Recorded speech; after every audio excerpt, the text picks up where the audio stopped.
何事もないことを祈りたいのです。Hey guys, welcome back to another episode of Higurashi When They Cry. It's your boy Karagol Gaming, and you know how we do things around here. We are stood here in front of a very important choice, of which one of the scenarios or routes we explored the previous episode. So this time around, we're going to choose something else which will hopefully yield better results. If you missed the last episode, go ahead and peep it. We're gonna go ahead and answer. It will be all right here. わかりました。若いのを2人ほど診療所に送ります。まさかとは思うけどね。何をやらかすか分かったもんじゃない。姿を見たら直ちに引っ捕らえてしまって構いませんか？本当は嫌なんだけどな。どうしようね。先日の会合で竜宮レナを確保して警察に引き渡すことで決着しています。ですので引っ捕らえても一応筋は通ります。うちの対面じゃなくてレナの心情的に気の毒だなってこと。できたら本当に静かに決着したいんだけどね。まあお若いですから人さえ殺さなければ大抵はごめんなさいで済みますよ。じゃあアウトかもだ。いえいえ、見つからなければセーフですから。セーフ。沖宮の界隈ではあの二人の失踪を気にする者はいません。何かのヤバい話を踏んで夜逃げしたんだろうということになっています。あの程度のゴロつき、次から次へです。ですからセーフ。アウトだのセーフだの。私ら野球拳でもやってるわけ？まあいいや。それじゃあくれぐれもよろしくお願いします。了解しました。では引っ捕らえてよろしいんですね。ちゃんとタッチアウトにするんだよ。クロスプレーなんかにしないようによろしく頼みます。I couldn't help but have a silly chat with Kasai-san. When I put the phone down, I sensed Chie-sensei was looking at me. No wonder, as she had been able to hear the conversation clearly in this tiny room. Chie-sensei put her spoon down, and with a sad look on her face, she asked the following. 今の電話は竜宮さんをめぐる話ですか？まあ、はい。園崎さん、竜宮さんはどうして家出をしちゃったんでしょう？お友達として何か知ってはいませんか？ It was hard for anyone to understand Rena's situation, except for me and Kei-chan. So most of them thought that Rena just ran away from home. But after she did, the cops made too much of a fuss over it. Oishi stupidly believed that the scrapbooks were a big scoop, and he overreacted in trying to find Rena. He had patrol cars running around everywhere in the village. He even used the town council's phone directory to find her. So people in the village thought Rena did something wrong and was trying to run from the cops. What was going to be difficult for me, more than finding her, was to make up a story to retrieve Rena's honor after they detain her. What about this? Rena went for a walk, fell down, and hit her head on the edge of some tofu and lost her memory. Oishi misunderstood something big time, and he thought she was a criminal. It was too easy. Anyway, we did make it clear that Oishi was the one who misunderstood everything at the meeting the other day. I had to make the best use of his name while he was feeling down for once. What I would have to do was not make a big deal about this situation, and to create an environment that allowed Rena to forget everything that happened, in order to get her life back together as soon as possible. 大丈夫ですよ先生。レナは今ちょっと病気になってるだけです。それを警察の某ベテラン刑事が素敵に勘違いして話を。まさか先生、レナが悪いことをして逃走中なんて信じちゃいないですよね。それはもちろんですけど、でも家出することによってご家族におかけしている迷惑を考えれば悪くないということはありません。She had a fight with her father and she ran away from home for a little while. She acted childish and that's all. Maybe that would be the best story to go with. 何か悩みがあったのでしょうか。それに気づけなかった私は教師失格ですね。一度竜宮さんとじっくりお話がしたかったです。先生、ちょっとヘビーに考えすぎです。もうちょっとリラックス。プチ家出なんて今時珍しくないですって。はあ、竜宮さんがこのまま不良になってしまって、悪いことを始めたらどうしましょう。 I really like this part.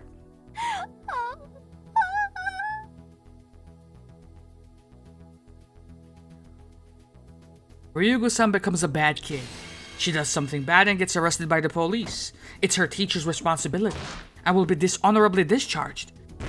I can't eat curry anymore. I'm dead!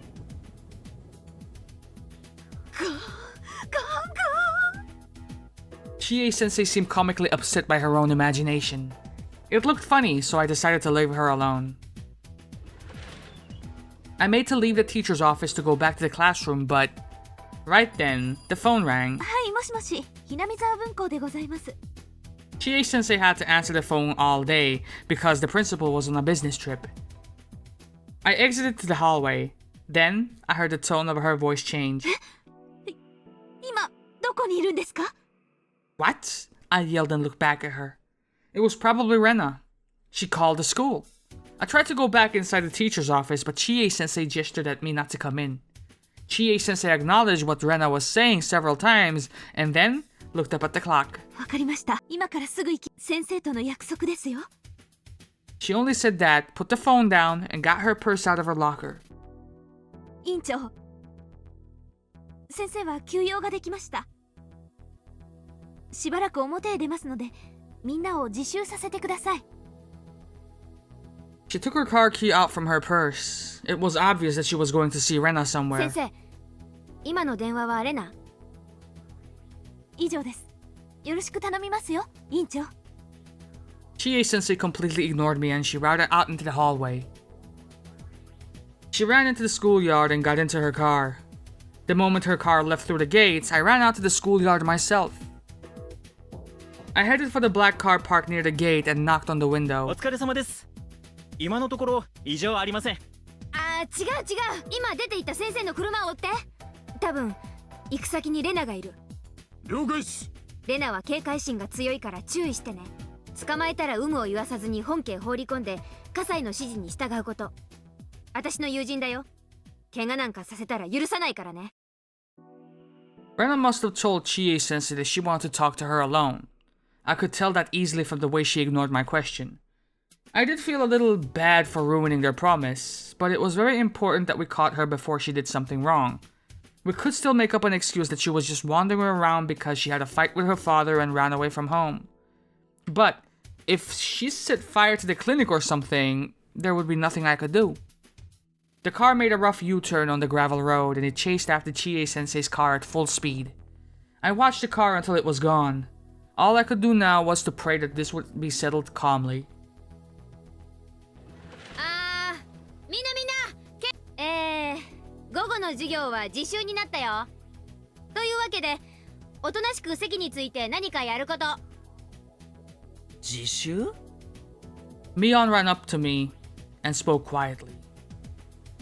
レナから電話があった。え、本当か? うん。ついさっき職員室に電話が。千恵先生が指定された場所に会いに行ったみたい。レナのやつ、一体どういうつもりなんだ? わかんない。とにかくうちの車に先生の後を追わせてる。レナには悪いけど、そこで踏んづかまえる。うまくいくといいな。荒事には慣れてる連中だよ。任せとこう。じゃあ捕まえれば一件落着なのか?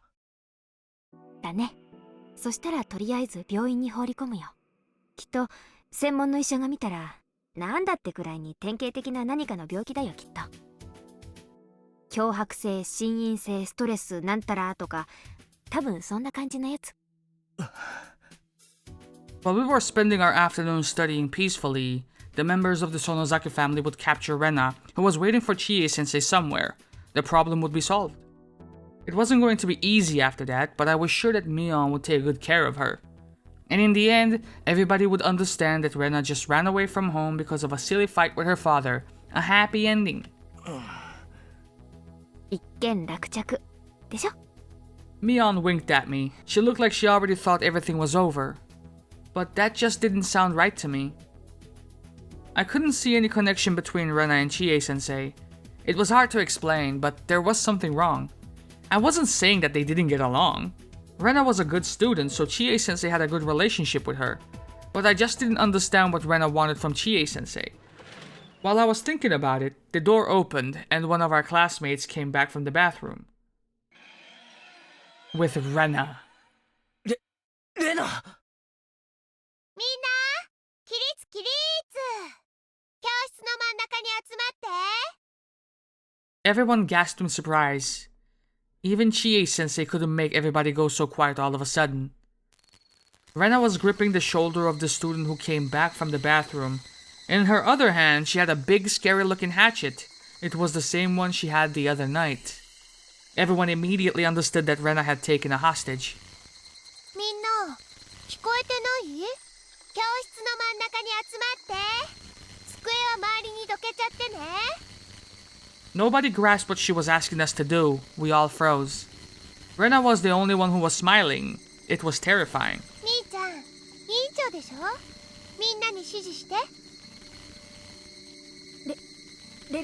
レナ、あんた何をやってんの？ Bam. Ooh, wait, hold on, wait a minute.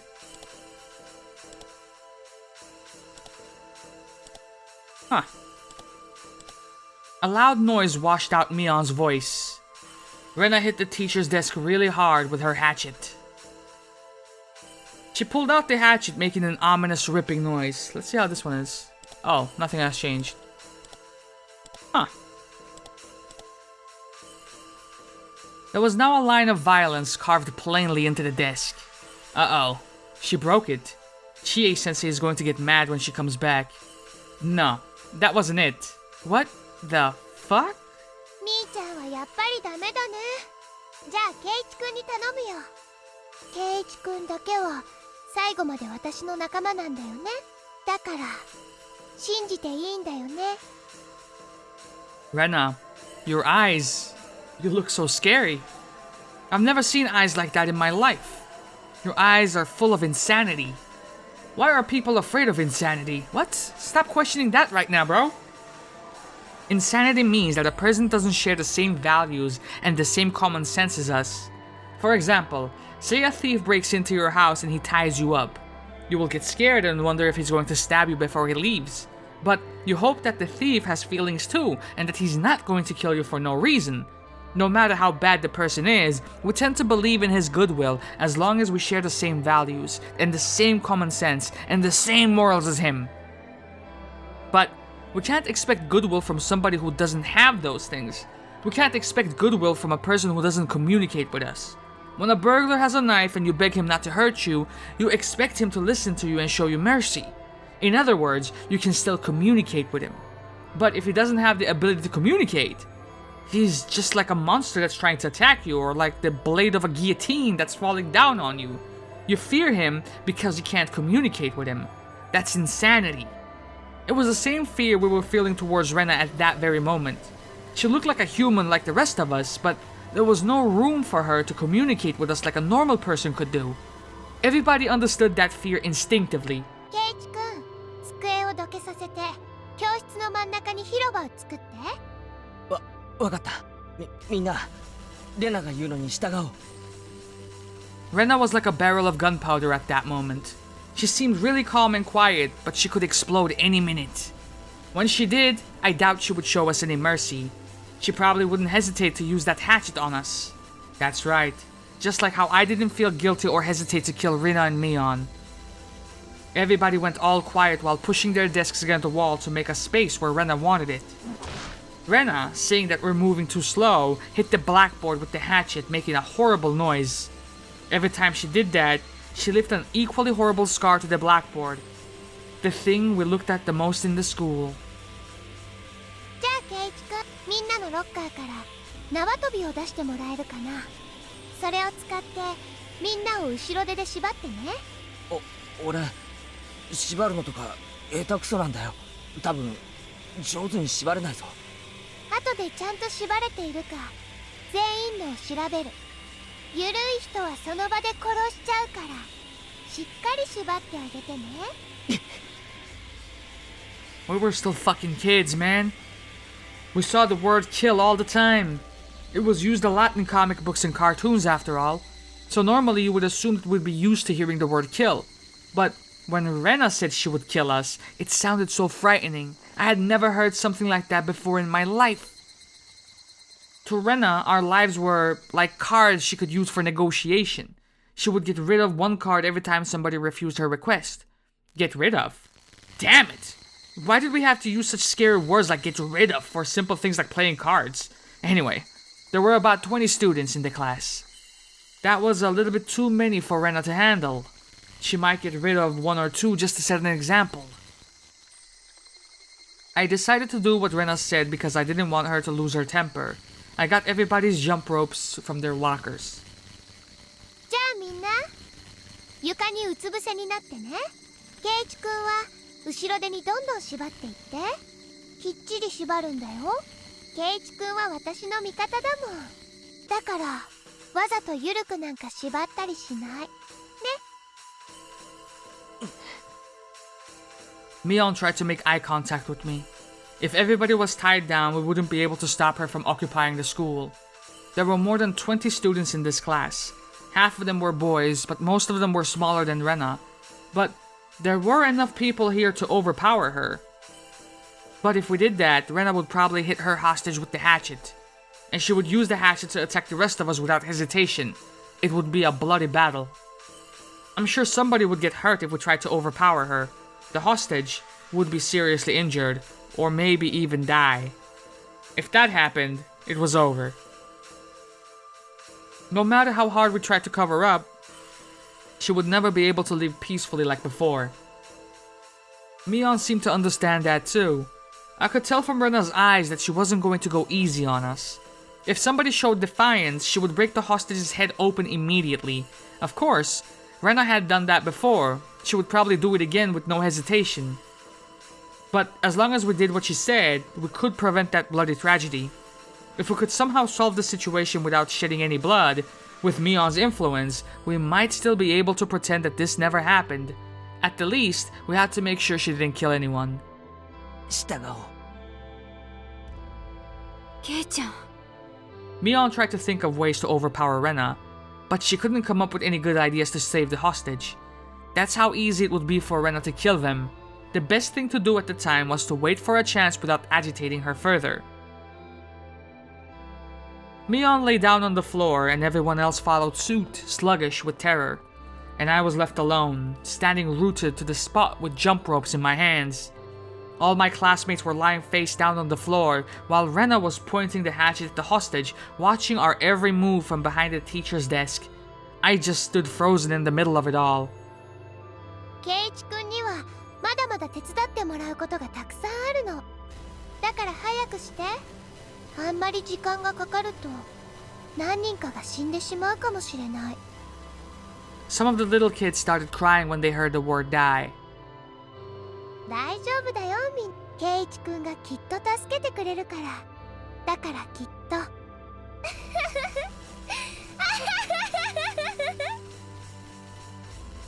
Damn it. What a bold threat. She said I was her friend, but she was just playing with the meaning of the word. I was the last person who could still fight against Rena under these circumstances, but it wasn't going to be easy to overpower her by myself. I wasn't sure if I could do that. Even if I tried to act tough, once Rena pointed the hatchet at somebody's neck, it was over. I shouldn't fight against her for now. I should just wait for a chance. As long as Rena was alone, there would be a chance. She made me tie them up because she couldn't do that by herself. There was a limit to what she could do because she was by herself. If we could cover this up somehow before Chie-sensei came back, we would still be able to pretend like we were kidding around. I finally realized something. I realized why Rena called Chie-sensei to meet with her. In order for Rena to take over the classroom, she needed to get rid of Chie-sensei. Chie-sensei had a very strong sense of justice. Even if Rena had a gun, she wouldn't hesitate to overpower her. She was the kind of teacher who would risk her life for her students. That screeching thing can seriously just fuck off in the background. Rena needed to figure out how to get rid of Chie-sensei. That was the key to her plan. Rena probably thought about attacking her from behind at first, but there was risk there as Chie-sensei was a grown-up woman, so she probably thought that attacking her directly wasn't the wise choice. So naturally, the next option was to lure her out somewhere. Rena called Chie-sensei and told her she wanted to talk to her in private, in order to lure her out to some place far away from here. Most people, including Chie-sensei, thought Rena was just running away from home, so Chie-sensei must have thought that Rena had some problems she wanted to talk to her about. It was too easy to deceive her. Where did she make the phone call from? She probably used the phone in school. Well, not in school to be exact. She probably used the phone on the second floor of the school, the one belonging to the Forestry Service. This school was using part of the Forestry Service building, but this particular location was more of a branch office. We know this, bro. So it's not like somebody was here at all times. Rena knew that, and she had probably been hiding there for a while. She called the phone on the first floor from the second floor, and she made Chie-sensei leave the school. I didn't think it was a coincidence that the principal was on a business trip today. She probably snuck into school yesterday. She saw the principal's schedule, learned how to call the phone on the first floor from the second, and carried out her plan. She planned it perfectly. Yeah, I knew it. Rena was insane, but I knew she was actually really calm. She was possessed by her delusion, but she was also unbelievably calm about it. So, she could still think fast. I knew that very well because I had been through the same thing before. What was worse is that Mion's bodyguards were gone. Mion told them to follow Chie-sensei because she thought Chie-sensei was going to meet with Rena. Damn it! Everything seemed to be working out in her favor. しまったぞ。 I tied up the last person and I looked in Rena's direction. If I didn't tie them up really tightly, Rena would kill them. But when I tied them too tightly, they suffered in pain. Their pained cries made me feel useless. ありがとう、ケイチくん。ケイチくんを疑りはしないけど、一応全員を調べるね。ケイチくんは頭の上で手を組んで、これは全員に言うけど、私の断りなく立ち上がったら殺す。Damn. That's a scary bitch right there. 本人も殺すし、見せしめでランダムにもう一人殺す。ランダムじゃよくないね。じゃあこうしよう。言うことを聞かなかった子と出席番号に銃を加えた子を殺す。例えば岡村くんが言うことを聞かなかったとする。そうすると出席番号11番渡辺くんが一緒に殺されちゃう。わかる？常に2人死ぬの。歯向かっても自分の命一つじゃ責任が取れないってこと。よーく胸に刻んでおくんだよ。 How awful. She totally understood how to threaten people.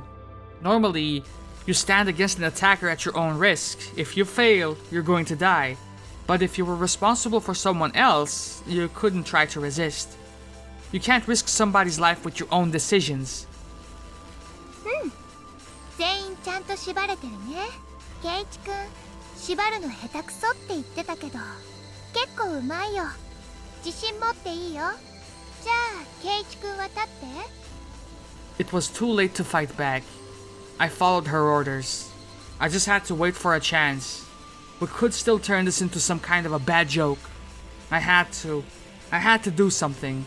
Anyway, what were you planning to do, Rena? Don't tell me this is the come from behind victory you were talking about.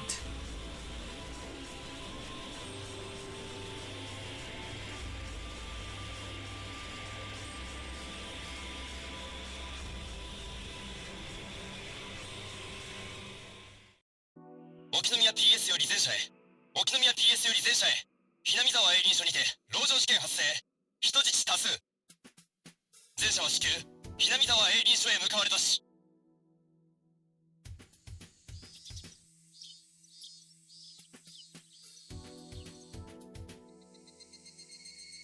クマちゃん、遅れて申し訳ない。状況は？ご苦労様っす。本日午後1時頃、Hinamizawa 営林署内のHinamizawa分校区画にて、当時教室にいた生徒25名全員が拘束されている模様。犯人側の第一要求は、営林署敷地内への一切の立ち入りの禁止と、当方へのホットライン。ってことは初めっから警察と交渉する気ってことですか。どういうつもりだ。あと犯人は交渉人に大石さんを指名してます。犯人は竜宮玲奈。竜宮さんが。わかりました。いいですよ。とことんお付き合いさせてもらいましょう。Oishi gave a crooked smile. 竜宮玲奈以外に犯人がいるか不明です。カーテンが閉められているので状況も一切確認できていません。通報者に選挙時の様子は聞いてませんか。いえ、竜宮玲奈からの直接の犯行声明でした。よって内部の状況は一切不明。担任は犯行直前に竜宮玲奈の電話呼び出しを受け遠方に呼び出す。計画的ですね。営林署側の人間は人質には。今日は営林署職員は不在でした。よって生徒25名のみ。生徒数は担任が出席簿で確認した人数です。それプラス犯人ってわけか。 So it shouldn't match if we're gonna be technical about it, but whatever. 竜宮玲奈以外に犯人らしき人影は。いえ、何度かカーテンから覗く人影がありましたが、ですが規模他を考えておそらく最低でももう一人二人はいると予想されます。単独犯かもしれませんよ。Rena Ryugu was a true believer in Mio Takano's scrapbooks. According to those scrapbooks, the entire village was Rena Ryugu's enemy. She didn't have anyone else she could trust. However, Oishi had also believed in Mio Takano's delusion. It was possible that someone who was influenced in the same way was following Rena Ryugu. おいさん、校長と担任です。ああ、どうもどうも、千恵先生。大丈夫ですか。 Oishi ran up to Chie sensei, who was crying with a handkerchief held up to her face. レナちゃんはとても真面目ないい子なんです。こんなことをするなんて。マニュアル通りなら最近の竜宮さんの状況についてお聞きするところなんですがね。多分竜宮さんに限っては先生より私の方が詳しいように思います。まあ気を落とされずになんとか穏便に解決しますからご安心を。 Chie sensei was huddled over, and Oishi didn't think he could say anything else to her. On the contrary, the principal was staying strong, trying to figure out how to take care of the situation. 大石殿、もしできるなら人質の交換を申し出たい。ぜひ私と子供たちを交換していただきたい。校長先生、私が悪いんです。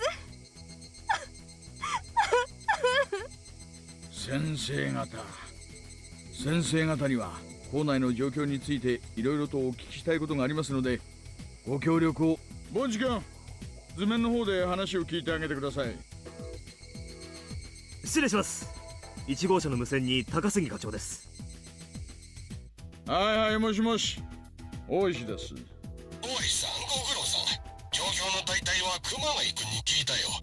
犯人は未成年だそうだね。マスコミ規制の方を厳重に頼むよ。分かってます。あと犯人側が私を交渉人に指定してきてるようですが。竜宮玲奈の件は先日の寄生虫の話以来よく知ってる。その流れなら犯人は君のことをまだ味方だと思ってくれて大石君以外には務まらない。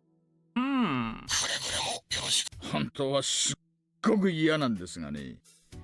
ちょっと今回はいろいろとお騒がせした責任を感じてますので。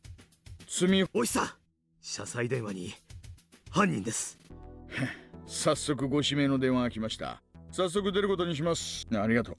はい、もしもし、大石です。大石さんですか。 Wow, look at that red tint. どうも、竜宮です。どうもどうも、大石です。車載電話って電波とかが悪いんですか。たまにちょっと聞こえにくくなりますね。私と同じでね、定年間近なんですよ、きっと。Oishi and I exchanged friendly words. A long cord trailed the hallway from the teacher's office. That cord extended further to the phone on the podium in the classroom. では、本題に入りますね。まず最初に、あなたが交渉人たる資格があるか、確認し。実施お伺いします。大石さんは私の味方ですよね。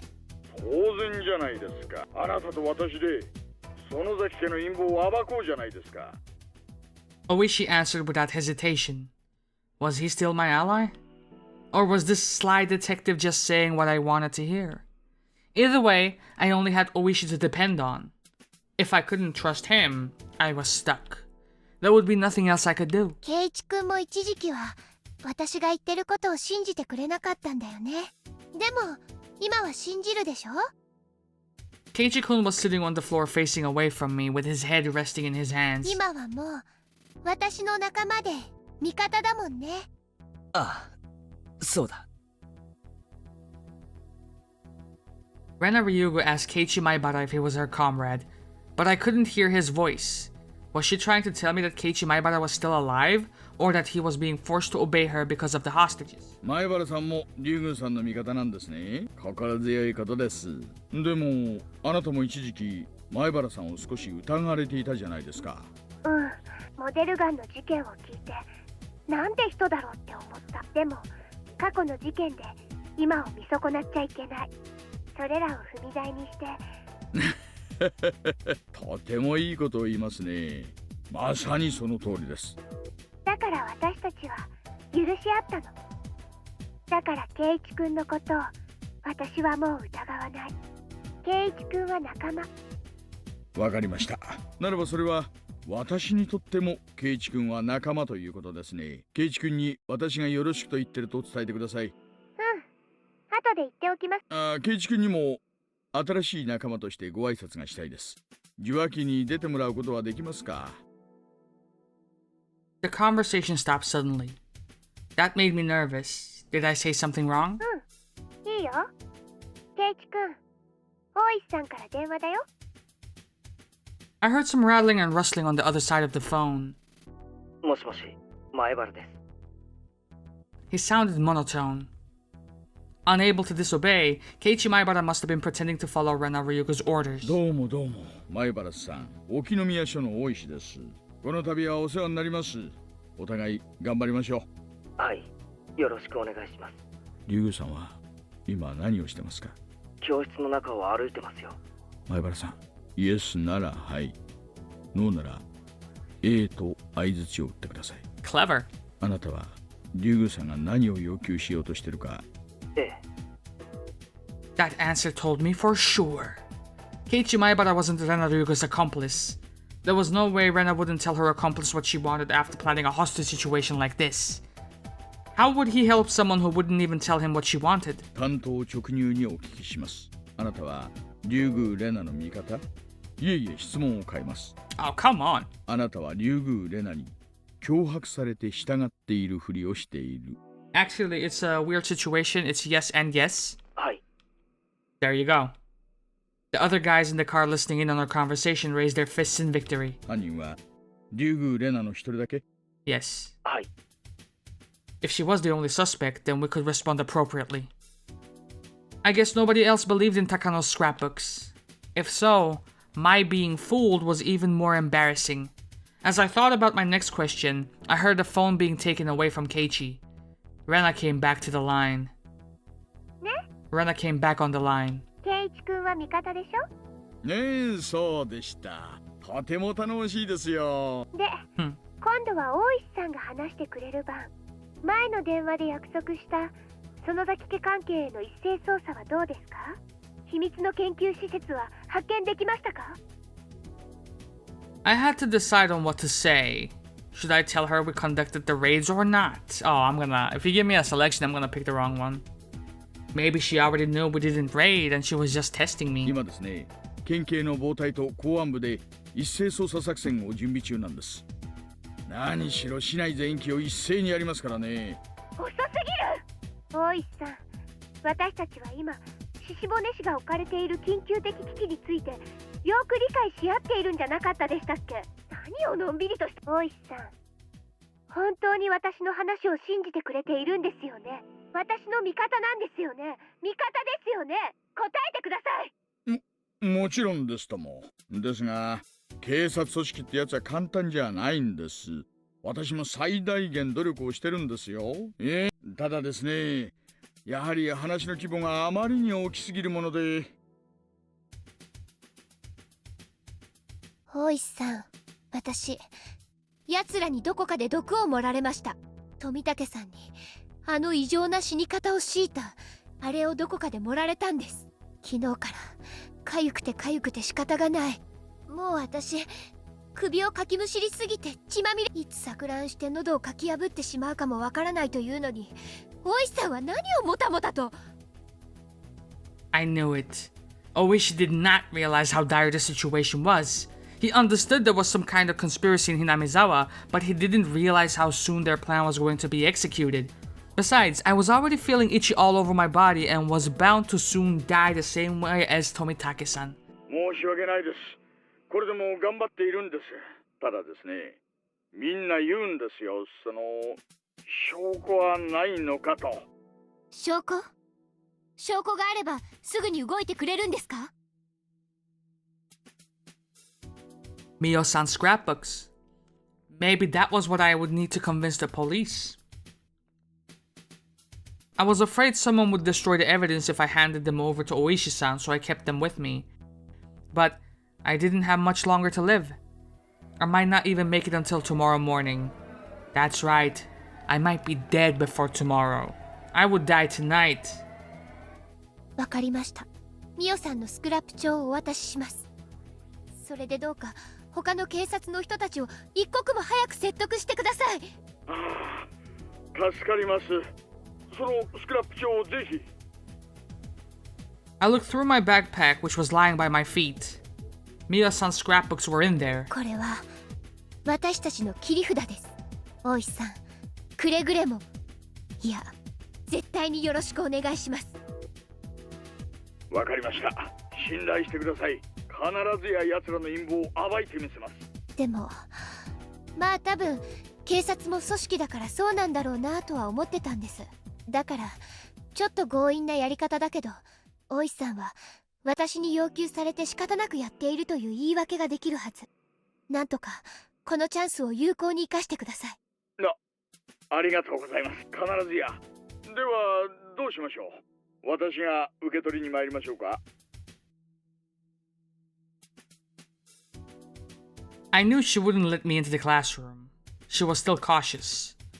I could guess where Rena Ryuga was going to take this thing, so I tried to stay ahead of her. I handed a memo with my instructions on it to a colleague. さすがに私がこの場を離れるわけにはいかないので。その方がいいかもしれません。やはりあなたが学校の外へ出れば、もしやということもあるかもしれませんので。もしやって？いえ、この騒ぎをもう園崎家も嗅ぎつけているでしょう。あなたがこういう手に打って出るとは思わなかったでしょうから、強引な手で口封じをしてくる可能性があります。口封じ？それって？狙撃です。園崎家のヒットマンは多分あなたがこれ以上騒ぎを大きくする前に。だからあなたは表に出ない方がいい。窓にも近づかないでください。さっきから何度か顔を出しているようですが、あれは危ない。そこを撃たれてしまいますよ。ちょっと、周りには警察がいるんでしょ？そんなの未然に防げないんですか？防げるなら防ぎます。ですがね、周りの視界が良すぎます。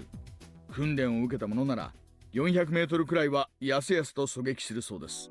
ましてや、あなたもご存知の通り、園崎家の特攻隊は軍事訓練を受け、奴らは侮らないでください。園崎家の陰謀を暴くには、あなたの力がまだまだ必要なんです。わかりました。But you have to promise me you won't hurt any of the school children. You should have really added that fucking line in there, Oishi. 忠告をありがとうございます。どうせ明日まで持たない命でも、今終わらせるわけにはいきませんので。そうですとも、いいですか。くれぐれも窓から顔を覗かせないでくださいよ。用心してください。The phone conversation ended. Rena Ryuga was going to let Keiichi Maibara deliver the scrapbooks. さっき書いたやつ用意できてますね。 OK です。うまく渡せますかね。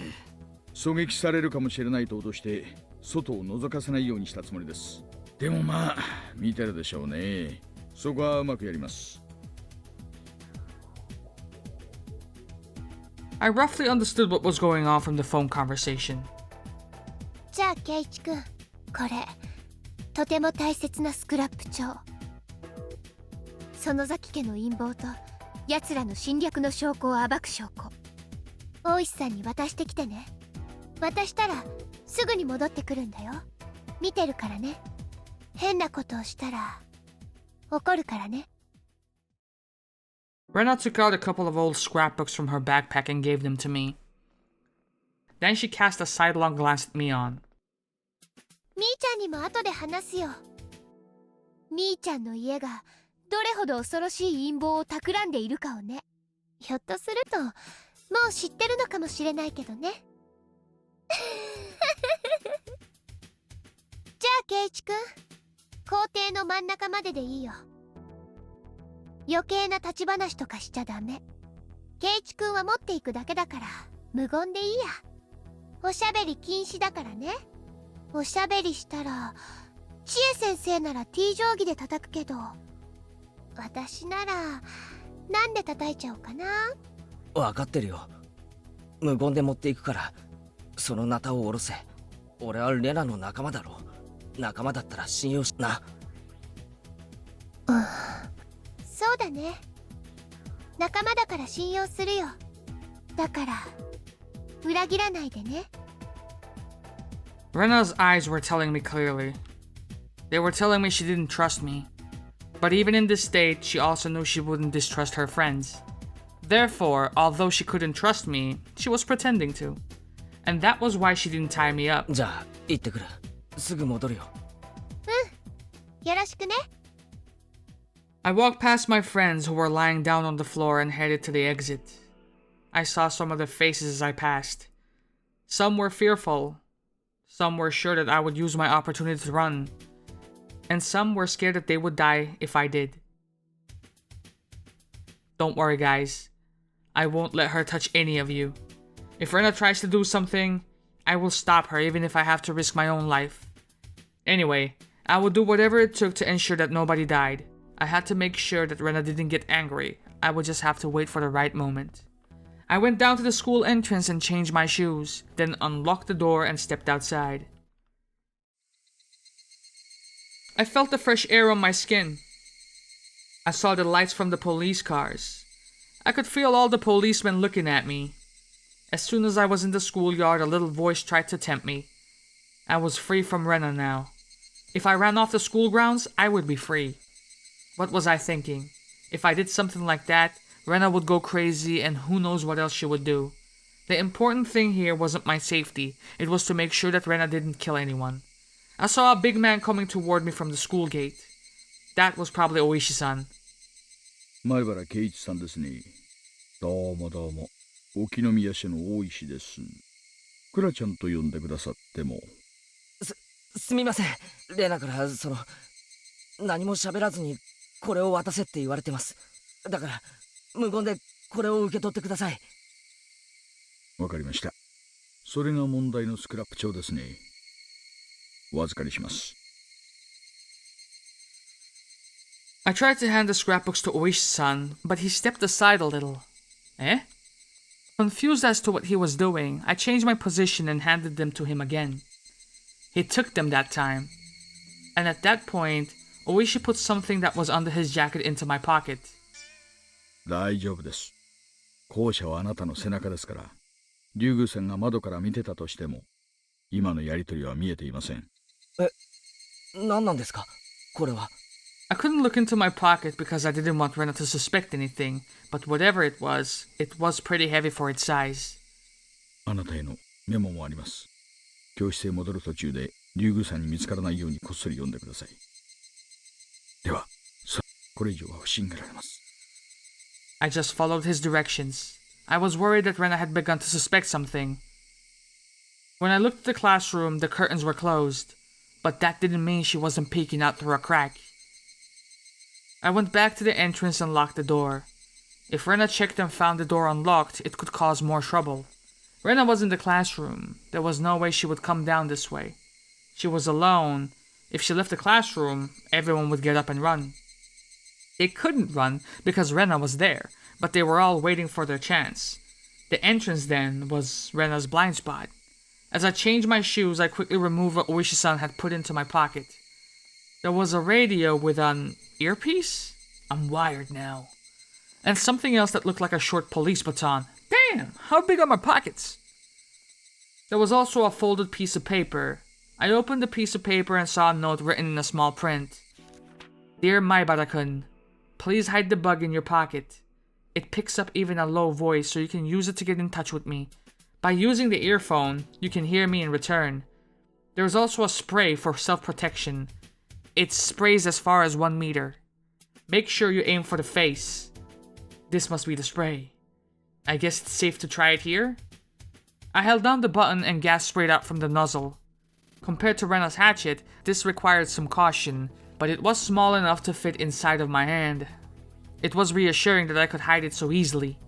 In other words, it was now possible for me to stop Rena. As I realized all my classmates' faces rested on my shoulders, I felt sweat form on my face. The memo continued. The spray is just for self-defensive purposes. Pepper spray only impairs eyesight, and while it makes your enemy powerless due to extreme pain and coughing for at least 30 minutes, it's not powerful enough to render them unconscious. Therefore, please don't forget that there is a possibility that your enemy may fight back desperately in panic. This spray right here is your last resort. Please don't depend on it, but if you need to, make sure to use it. Oishi. Was it telling me to use it or not? Only if you needed to, idiot. It was probably one of those grown-up issues. What? If the cops entrusted me solely with the fate of the hostages and I failed, they would be held liable. So while he gave me a weapon, he made me consider its use. I hid the bug and spray in my pockets and then went back to the classroom. Is she mad?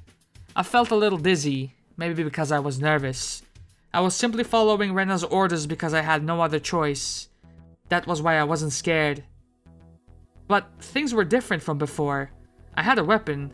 I was in a far better position, but my heart was pounding. Humans are so strange. Shit! What am I gonna do? What should I do, Keiichi Maibara? Did I want to fight with Rena? The memo said the spray only reaches as far as 1 meter. 1 meter? That was basically a hand-to-hand battle at that point. That meant I only had one opportunity. I didn't have a second chance. The memo also said I need to aim for her face. That wasn't gonna be easy. Shit. Besides, Rena was cautious. How could I stand directly in front of her within 1 meter? But that's what I would have to do if I was to have any chance of winning. Rena would do anything to reach her goal. She wouldn't even hesitate to kill. Just like how I didn't. Of course, things were already extremely serious. An apology definitely wouldn't be enough.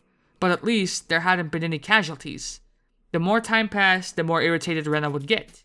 She might demand something again. She might kill someone that time to show how serious she was. Bad things had already taken place, but a tragedy hadn't occurred yet. But it was almost here. It wasn't very far at all. When I closed my eyes, I could easily picture Rena killing one classmate after another. After I killed Rena and Mion, my room was covered in blood. If she killed 20 people, the classroom would be a pool of it. If that happened, Rena would... She still wouldn't realize she was being delusional. She would rip out her own throat and die. That would be too big of a cross for her to carry, and one day, she would remember and be saddened. She didn't need to go through all that. I didn't want Rena to go through what I had to go through. Shit, man, I felt dizzy. This was a very long hallway. I didn't know the classroom was so far away. With each step I took, my determination to fight Rena became stronger. Rena would be shocked to realize I betrayed her. But if she couldn't wake up from the nightmares on her own, someone else would have to wake her up. And her friends needed to be the ones to do that. おかえり、ケイチ君。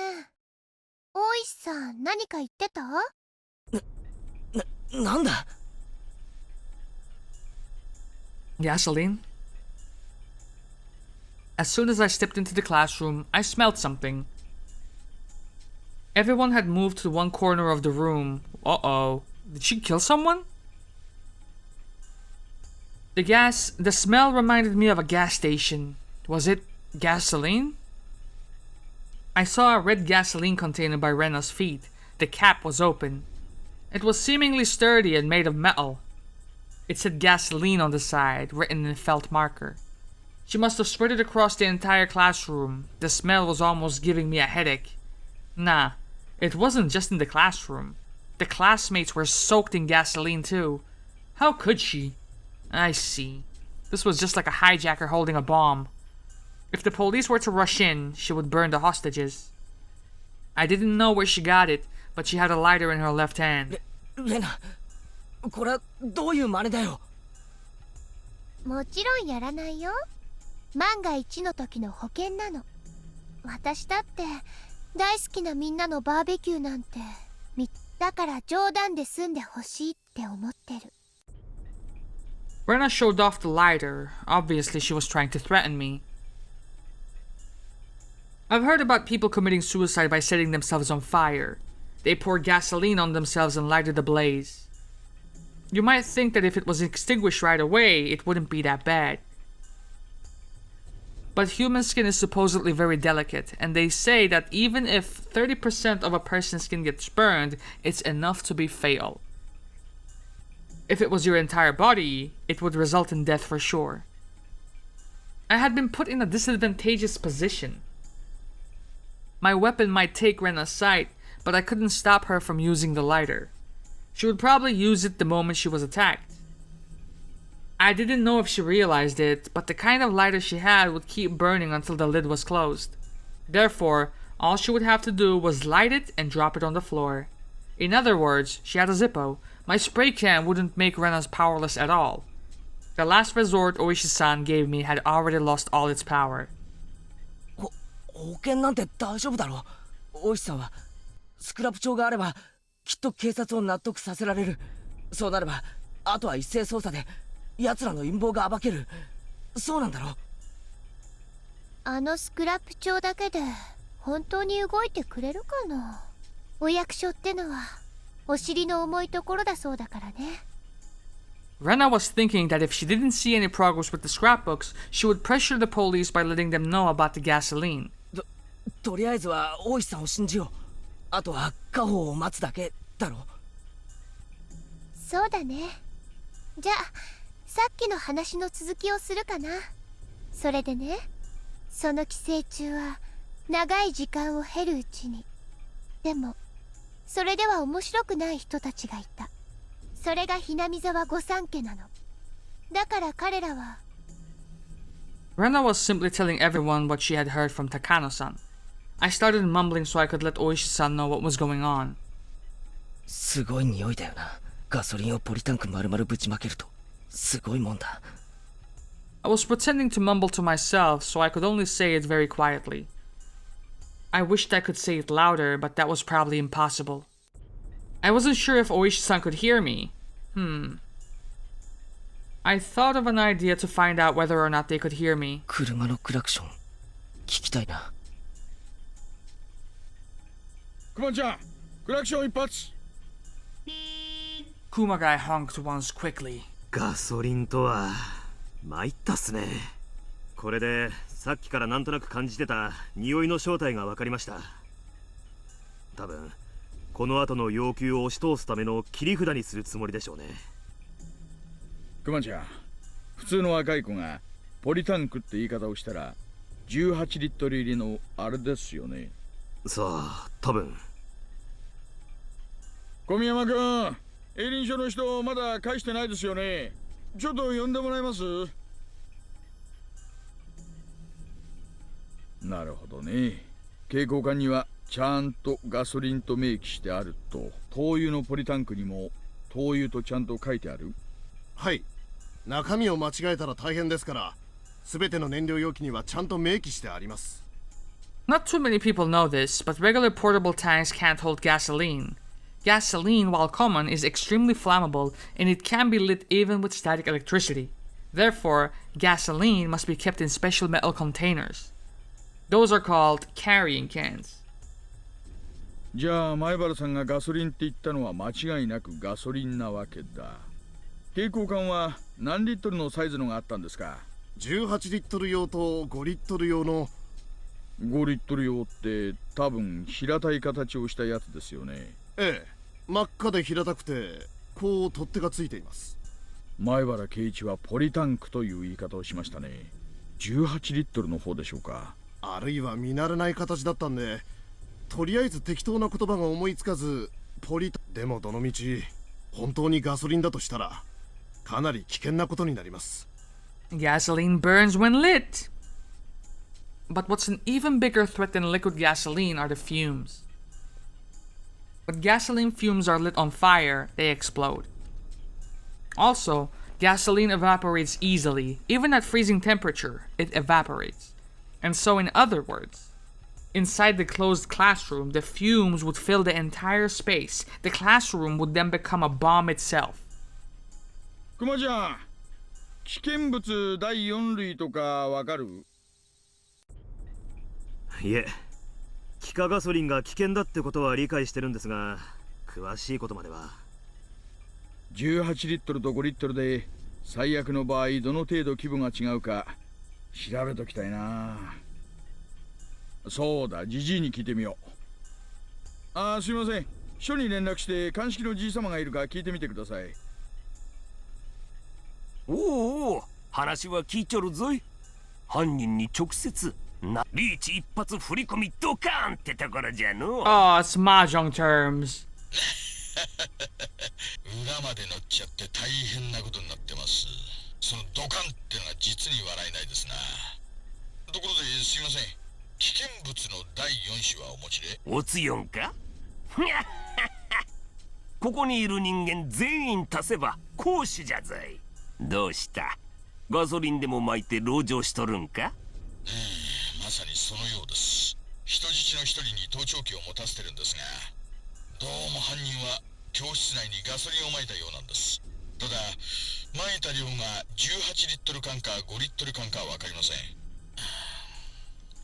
両方のケースのですね、最悪の場合に教室の広さはだいたい50平米ですね。室内は密閉か？おそらくさぞやガソリン臭いだろうと思います。多いしまずいぞい。やっぱり教室は粉々に吹っ飛ぶぞい。教室内はまず全員死ぬ。そりゃ18リットルの場合ですか？ No, in the case of 5 liters. アホ、5リットルの場合じゃ。Shit. わしの記憶がボケてないなら、1.8 メートルの室内を吹き飛ばすのに4リットルもあれば十分だったはずじゃ。The policeman listening to their conversation on the side went pale. 8 by 8 meters meant a room that was 64 square meters. Only 4 liters are needed to blow that up, and at least 5 liters were scattered in a 50 square meter room. Probably not the right response. つまりお釣りが来るってことですね。嫌なリーチだな。じゃあ聞きたくはないんですが、18リットルだったらそうだのう。大石風に例えると、親のリーチ一発ピンフ単葉を赤々ドラドラに振り込む感じかの。どういう意味っすか？親の倍満24000点、配給減点が25000点だから1000点本は1本残るってことですかね。そんなところだのう。柱1本くらいは残るかもしれんぞい。そりゃあ振り込みたくないリーチだな。ね今のうちに消防署に連絡して化学車両を待機させた方がいいだろうの。事件解決後の処理は消防の指示を仰ぐ必要があるぞい。参ったな。こいつは盗聴情報なんで消防車を呼び寄せたらバレちまうな。なんとか学校から見えないところに待機させましょう。それがいいの。あとそれから大石。ねえ、さっき人質の一人と接触できましてね。その際にこっそりと盗聴器を持たせました。ガソリン散布はそれで分かったんですよ。まずいの。化学火災の事例で発火原因に電子機器のランプの点灯があったはずだぞい。ガソリンの発火点は300度程度。火花はおろか静電気でも着火して爆破。冗談じゃない。なんだってそんな危険な液体がこうも簡単に世の中にあるんですかね。知るか。 Fair. 消防法と自動車社会を作った連中に言え。6月だからのそう空気も乾燥しとらんとは思うが、とにかく万が大石さん、盗聴器で聞く限り犯人はライターを所持している模様です。ってことは、つまり前原さんがスプレーを使って静止しようとしても着火までは防げない可能性が大ってわけだ。しかも盗聴器まで使えなくなるとは、なんてこった。大石、ライターはまずいぞ。冗談でもいじらせてはならん。犯人もガソリンの危険性を認知しとらん可能性がある。We never revealed that it was a he or a she, motherfucker. How much do you know? 両を聞く限り、とても知識があるとは思えんぞ。Oishi's back was covered with a cold sweat. He never even thought this would turn into such a serious matter. He didn't know how dangerous gasoline was. He didn't know because he had never heard of cars exploding in car accidents. He knew it was dangerous, but he didn't know what it was capable of. Gasoline is more dangerous once it evaporates. Therefore, a burning car in an accident and gasoline fumes being ignited are at completely different levels. It's quite simple to understand if you think about how car engines work. Cars vaporize gasoline in the carburetor and let it explode in the engine cylinders. In other words, that little explosion in the engine is what gives cars the power to move. Therefore, if you want more power, an engine needs to be bigger to create a bigger explosion. So if an engine cylinder was the size of a classroom, how much power would it create? Anyone with knowledge of engines would know, but a lot of people don't consider how dangerous evaporated gasoline is, because it's too familiar. 25 hostages and 1 hostage taker, all 26 people were basically stuck in a huge bomb. Furthermore, the suspect might actually set it off. If she were to pretend to light the lighter as a threat, that would be the end. All of the people around Oishi had gone pale. The classroom might explode at any moment. How could they save all the hostages? How could they save all the hostages? Especially when the criminal was living in her own delusion, and her requests were something so unreal. 失礼します。先ほど受け取ったスクラップ帳の中に犯人からと思われる文書が見つかりました。Oishi opened it while the others watched. He saw a girlish handwriting on the paper. He could tell this was written before she invaded the school. Dear Oishi-sama, if you are reading this letter, that means I'm at the final stage. I must have seized the school and held the students as hostages. I am planning to appoint you as a negotiator, so please pretend to be threatened by me and become my contact with the outside. The first thing I want to tell you is that my enemy is the Sonozaki family and also the aliens, who are pretending to be parasites that control the Sonozaki family. 宇宙人? I didn't think you would believe me if I brought up the aliens, so I didn't tell you about them until now. But when you read these scrapbooks, you will understand. The aliens came to Earth in UFOs in ancient times. They landed in Onigafuchi Swamp. They used this village as their breeding grounds, and through that selective breeding, they widened their domain. They were successful, and now they're trying to invade the Earth. なんだこりゃ。All the other policemen frowned at the letter. いやいや、驚きませんよ。高野の他のスクラップ帳も読みましたが、個人的にはオッシーが面白かったな。I don't care what you personally thought, Oishi. The Sonozaki family, as well as the village authorities, have been brainwashed by the aliens. The villagers' attempts to revive the cult of Oyashiro-sama were actually part of the alien strategy to invade the Earth. The aliens are very clever, you see. They don't let people realize they're being controlled. The EDA clinic must be their secret research center. Please conduct an investigation and expose their secret. Also, please check out the bottom of the swamp. The UFO must still be there. Also, capture all the relatives of the 3 families and take x-rays of their brains. You will find hideous parasites inside of them. But please be careful. The aliens eliminate whoever finds out about them by replacing their host with a look-alike. That's how they have been controlling the village. Therefore, there may already be some aliens among the villagers. It is possible that they will try to interfere with your investigation. As a matter of fact, there may have been lookalikes of Mio Takano, Rika Furude, and me, Rena Ryugu. If you see any of those 3, capture them immediately. That will be proof of aliens existing among us. 高野美代？どうしてでしょうね。あれ俺さ、彼女との電話で隣のケンケンさんの検視で1日ズレがあったかもしれないですよって言っちゃったことがあったんですよ。ああ、検視結果のミスの話ですか。それで私、祭りの日には死んでたはずなのにどうしていたのかななんてことを言っちゃったんです。You said more than you needed to. That was your fuck up.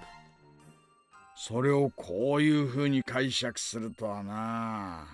ふざけ半分で脅しすぎたかな。自分の名前が含まれてるのも奇妙ですね。鏡に映ったのでも見間違えたとか。One of the policemen spoke up. It was one of the pair who searched the garbage dump that night. これは俺、ほら、竜宮レナを探し回った晩、ゴグナで目撃されたって話があったでしょ。あれだよ。あれは多分、村人の誰かが流したデマなんだよ。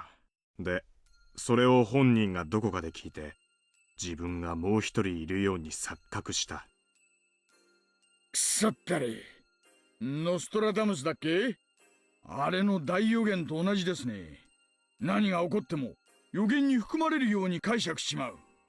今の竜宮レナは箸が転んだって宇宙人の仕業だって言い出すぞ。あるいはいずれ捕まることを予見して精神鑑定で有利になる資料を先に用意したとか。そんなことあの子は考えてないよ。あの子は本気で信じてる。いや、本気の本気で。コロッと生かされた私だからわかるんです。彼女は本気で信じてるんだ。あ、まだ1枚あるっすよ。何？ P.S.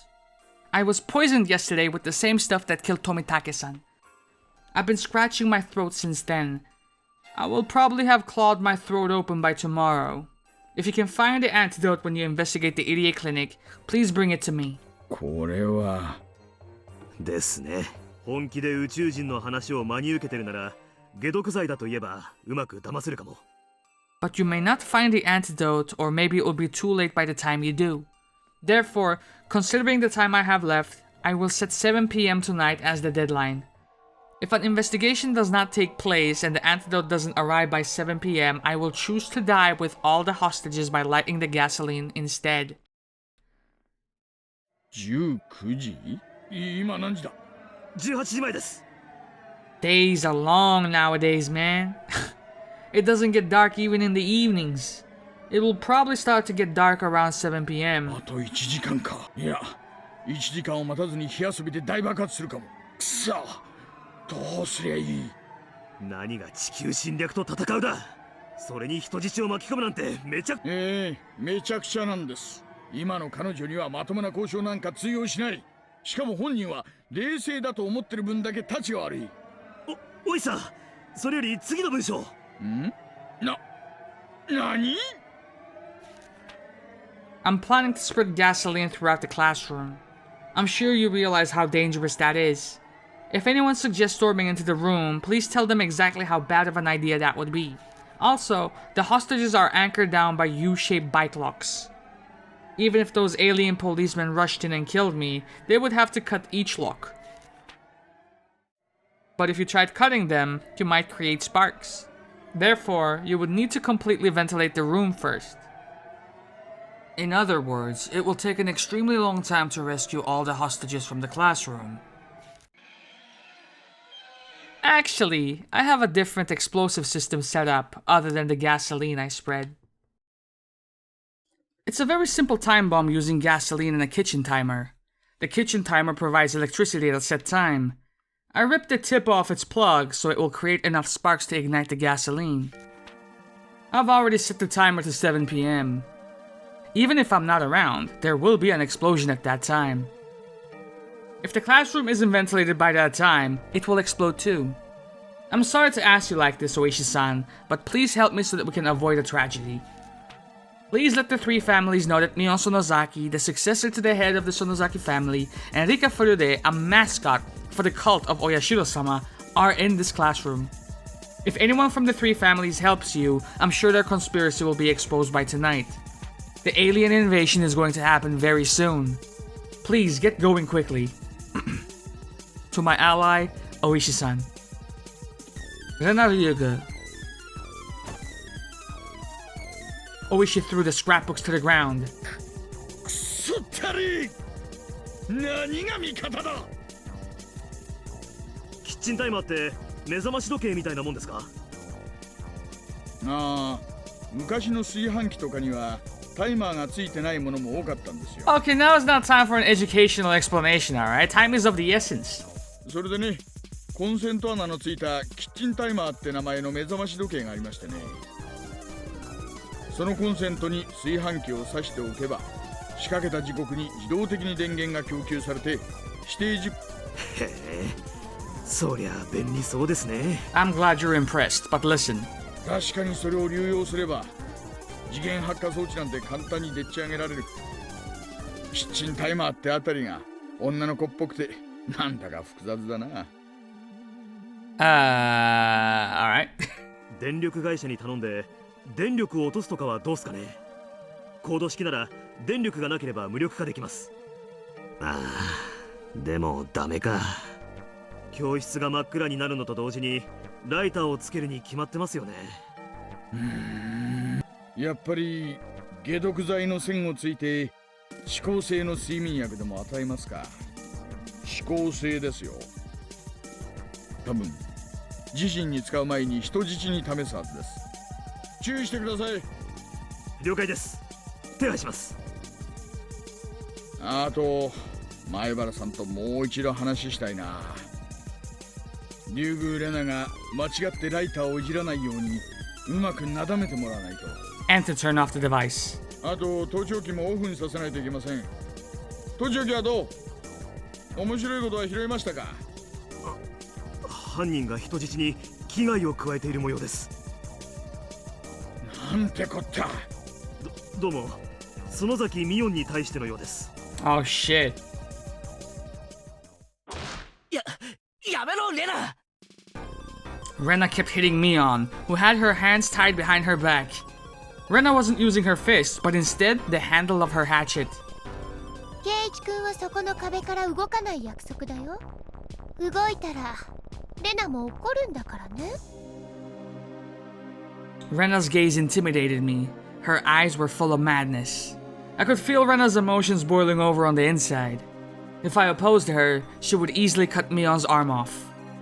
とにかく私が許せなかったことは、みーちゃんが死体を掘り出して警察に売ったことだよ。Okay, so that's kind of a point of no return, that you say that in a classroom full of like what, 25 people? 26 with you? Yeah. 信じてたのに。信じてたのに。Rena hit Mion's face over and over. It wasn't just Mion's hands that were tied behind her. Her neck was also tied to a window frame with a bike lock. So there was no way that Mion could protect her face. I didn't know if her forehead was cut or if her nose was bleeding, but her face was covered in blood. Her blood got on the handle of the hatchet, and every time she got hit with it, more blood was smeared on her face. The handle of the hatchet could easily smash her forehead. Because of her position in the Sonozaki family, Mion couldn't say that she hid the bodies, so all she could do was endure. However, Rena continued to attack her. Rena no longer had any restraint. She might even continue until Mion's front teeth were broken. やめるんだレナ。ミオン、もういいだろ。俺が話す。本当のことを話すから。レナ、ミオン。本当のことって、なあ、ケイイチ君。ダメだよ、ケイちゃん。クラスのみんな、今から言う話は頼む。聞かないでくれ。That's not how that works. 少し物騒な話をするかもしれないが、悪いことの話じゃないんだ。だから聞かないでくれ。耳に入っても忘れてくれ。頼む。どういう話だろう。聞かせてくれるかな、ケイイチ君。難しい話じゃないんだ。あれはお前のためだったんだよ。あの埋めた場所が今年の夏に営林署が伐採で立ち入ることになってたのを後日に知ったんだ。だからあのままじゃまずいと思ってミオンがもっと別の安全な場所に隠してくれたんだよ。その話はあの晩に聞いてるよ。そしてそんなのはみーちゃんの作った嘘だとも言わなかったっけ？なんで嘘なんかつかなきゃならないんだ。仲間を助けるのは当然じゃないか。だからミオンがお前を助けるためにやってくれたんだよ。嘘だよ、嘘だよ、信じないよ。ならなんでそんなことを私に相談せずにこっそりとやったの？ Why did Mion even have to tell her? Mion was trying to be delicate. Mion did her best trying to hide what Rena did. Mion knew Rena was at her wit's end and that's why she did it in secret. But Rena didn't want to believe her. 違うよ、ケイチ君。ケイチ君まで騙すなんて本当にみーちゃんは卑劣だね。部活で騙すのは許せるけど仲間であるケイチ君を騙すなんて許せない、許せない、許せない、許せない。やめろ！ミオンを殴るな！ミオンは悪くない！ I never knew having your hands tied behind your back was that scary. Mion got hit repeatedly with the handle of the hatchet. She could only endure. She couldn't even protect herself with her hands. ねえ、そうなのみーちゃん。そうならなんでそうだって私に話してくれなかったの？ミオンに話せない理由はその時家のいろいろ都合があるんだよ。それより気を使ってくれたことをお前が感謝すべきじゃないか。 I may have said it too aggressively. Rena turned around and glared at me. そうだよ、ケイチ君。園崎家の都合でみーちゃんは私を警察に売った。仲間の私を売った。仲間なのに、友達なのに、仲良しだったのに。ひどいよ、みーちゃん。本当に大好きな一番のお友達だったのに、どうして？ひどいよ。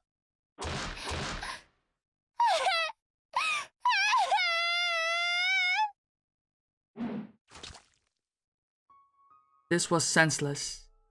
Rena cried as if being bullied, but she was the one doing the bullying. Normally, this would be so odd as to be impossible. But I had seen this scene before. I liked you. I trusted you.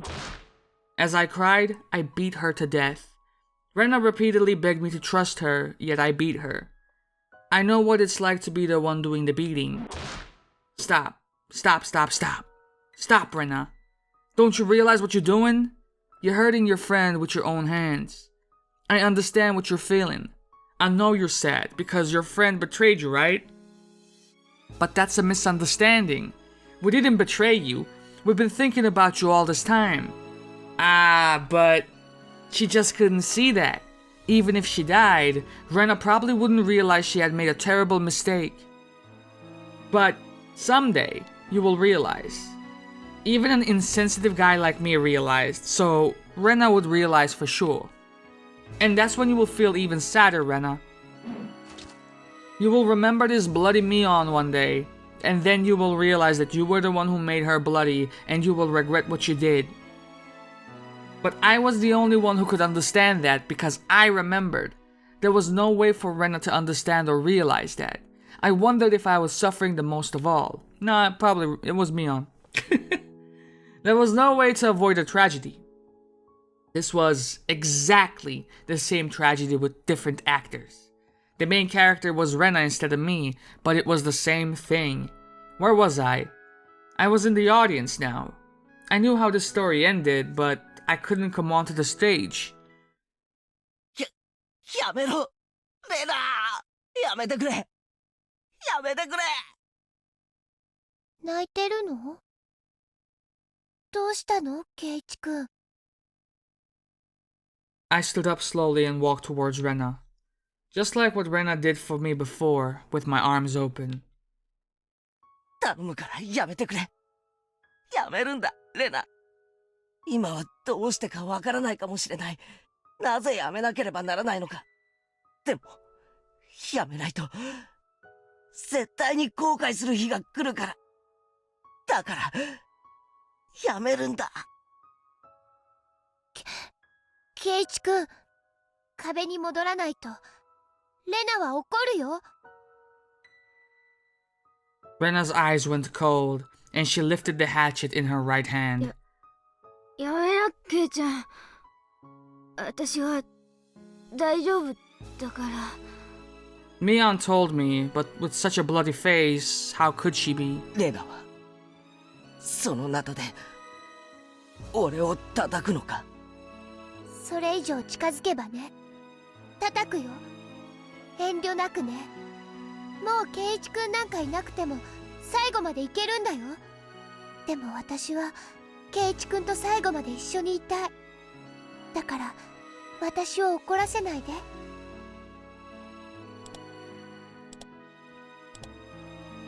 ね。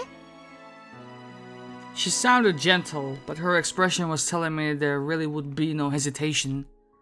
Rena would crack my head open with the hatchet immediately.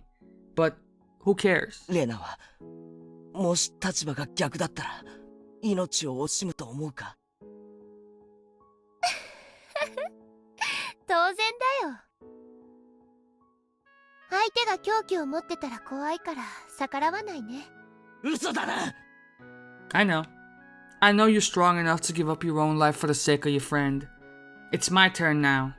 My turn to be strong. 俺もレナと同じだぜ。仲間のためなら命なんて惜しくない。レナが欲しいってなら俺の命だってくれてやる。だから仲間を信じてるなら仲間、その痛みは必ずレナを襲うから。だからやめるんだ。誰もレナを脅かしたりなんかしてない。みんながレナのためを思ってる。それを疑うな。頼むから信じてくれ。俺を信じろ。俺の頭を砕けば信じられるってんならそのナタを撃ち下ろせばいい。俺は防がねえからな。近寄るな。それ以上近づけばライターを点火するよ。Rena lifted the lighter overhead. バカ野郎！てめえ、いつまで夢を見てんだ。自分でも分かってんだろ。悪い夢だって。誰かに覚ましてほしいって。だから俺が来た。俺が覚ましに来たんだ。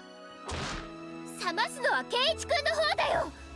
この村が奴らに侵略されていることがまだ信じられないの？あの時はちゃんと信じてくれたのにまた疑うの？また私を信じないの？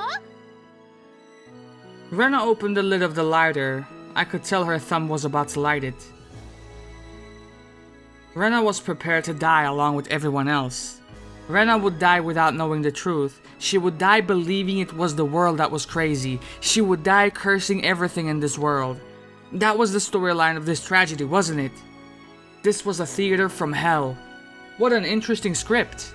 Who wrote it? A devil? Shit! I won't let this happen. Don't underestimate Keiichi Maibara, the original main character. Don't think the same storyline will work again. I'll be taking over the script this time, and I am going to destroy it. I won't let this bad ending take place. I am going to destroy their expectations. 信じてねえのはレナの方だろうが。今俺を信じろ。黙って俺を信じやがれ。それは絶対にレナのためになる。前回の惨劇の主人公がそうだと言ってるんだよ。先代主人公の言うことをおとなしく聞きやがれ。何を言ってるのかさっぱりだよ圭一くん。黙って俺を信じろ。信じてないのは圭一くんの方だよ。どうして私を信じてくれないの？やかましい。俺はお前が間違ってることを知ってるんだよ。お前の末路を知っていてお前がする未来の後悔を全部知ってるんだよ。仲間を自らの手で殺し、それがどれほど罪深いことかに気づきもせずに生を終える。それがどんなに悲しいことかお前には分からないんだよ。全然何を言ってるのかわからない。大丈夫なの圭一くん？ He is far from okay. ああ、そうだな。何を言ってるかレナには分からないだろうな。でも話してやる。ある大バカ野郎の話を聞かせてやる。あるところに前原圭一っていう大バカがいたんだ。そいつはみんなと楽しく過ごす気に何の不満もなかったのに、ある日を境にほんの少し仲間を疑っちまうんだ。そして何もかもが疑わしく感じるようになってきて、He didn't notice how worried his friends were, and he hurt them repeatedly. How sorrowful. They trusted each other, but they couldn't let each other know. Can you believe something as stupid as that actually happened? そして俺はお前とミオンを金属バットで殴り殺しちまうんだ。なのにお前は最後の瞬間まで、俺に殴り殺される最後の瞬間まで頭をかばわなかった。かばおうとしなかった。最後まで俺を信じて両手を差し出したままだったんだ。それがどれだけすげえことか俺は気づきもせず、それがどれだけ罪深いことかお前には想像なんかつかないだろうな。だから俺は俺の罪を滅ぼすためにレナを止めるんだ。それ以上近寄ると本当にライターを。レナが命を懸けて俺を救おうとしてくれたように、今度は俺がレナを救う。俺はレナがどんなに立派な最後を遂げたか今でも覚えてるぜ。 What? あの瞳には自分が殺されるかもしれないなんて怯えはわずかもなかった。 These words will reach him, she thought.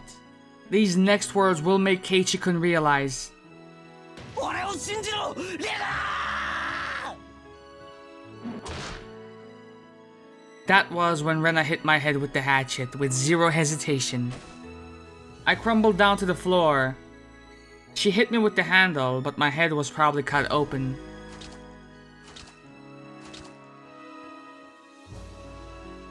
I felt the blood on my face. かわいそうなケイチ君。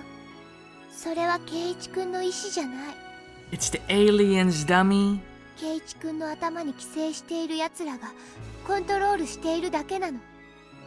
今に大石さんが治療する薬を見つけてきてくれるよ。そうなったら一番最初に飲ませて治療してあげるからね。そうしたらもうケイチ君はレナの大好きだったケイチ君に戻れるんだよ。だからもう少し待っててね。このバカ野郎が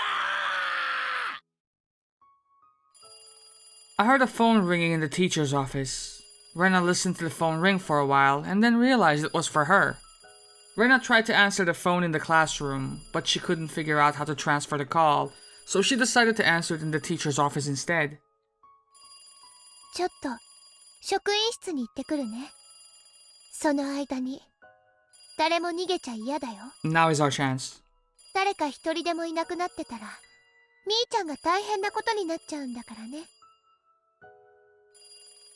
Rena glared at everyone in the classroom, intimidating them, and then left. That was when I heard a honk from the outside. I remembered the signal from earlier. Did Oishi-san want to get in touch with me? I bent down and put the receiver earphone in my ear. 聞こえますか？沖宮署の熊谷と申します。聞こえているなら咳払いをしてください。よかった。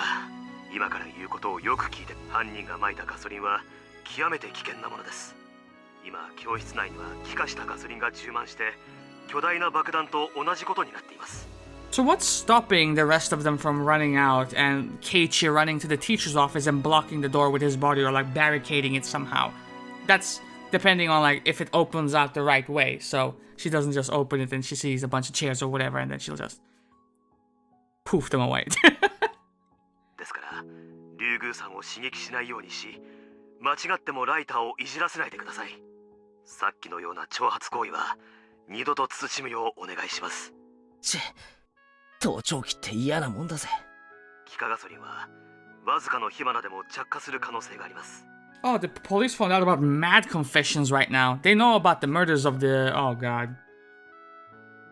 ですので、この連絡を最後に盗聴器の電源を切ってください。これは万が一に備えてのことです。それから最後に犯人は次元発火装置を仕掛けていると予告しています。次元？なんだって？キッチンタイマーを流用した次元発火装置で火花を起こすだけの単純なものですが、現在竜宮レナの要求する解毒剤と偽れる睡眠薬を準備中です。ですが残された時間が長くありません。予告ではタイマーの設定は午後7時。I looked at the wall clock. It was 6:45 p.m.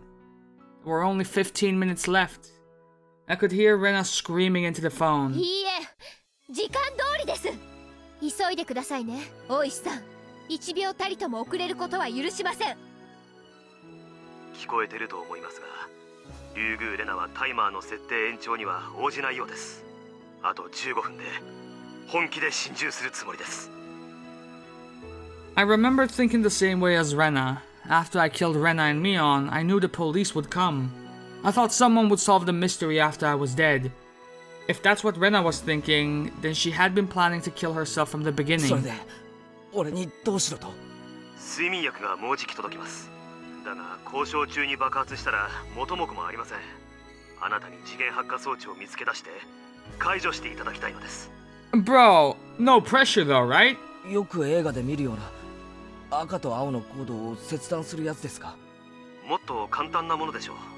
犯人の予告によるならば、それは台所用のキッチンタイマーです。電池でなくコンセントに挿して動くタイプの目覚まし時計状のものと思われます。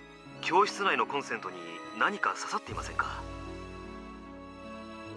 There was one outlet in the back and another in the front of the classroom. I checked, but I didn't see anything that was plugged in. いや、教室内のコンセントには何も。よその場所で発火しても確実性は低いでしょう。間違いなく教室内にあるはずです。いや、多分ないぜ。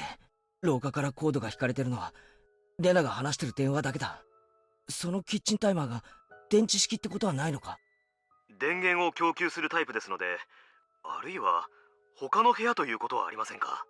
What if the phone itself is? その教室以外にもガソリンの充満した部屋があるとしたら、そちらの部屋に仕掛けられている可能性があります。学校中を調べろってことかよ。あと15分でか？くそ、俺は負傷中なんだぜ。But if I stayed here, I would die in 15 minutes. This wasn't a time to be pessimistic.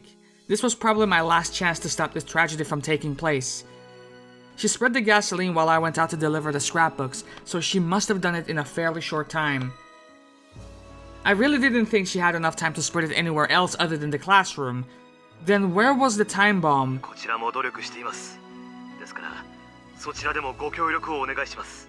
以上です。質問がなければこれで更新を終了しますが、何かありますか？特にない。あ、いや、一つある。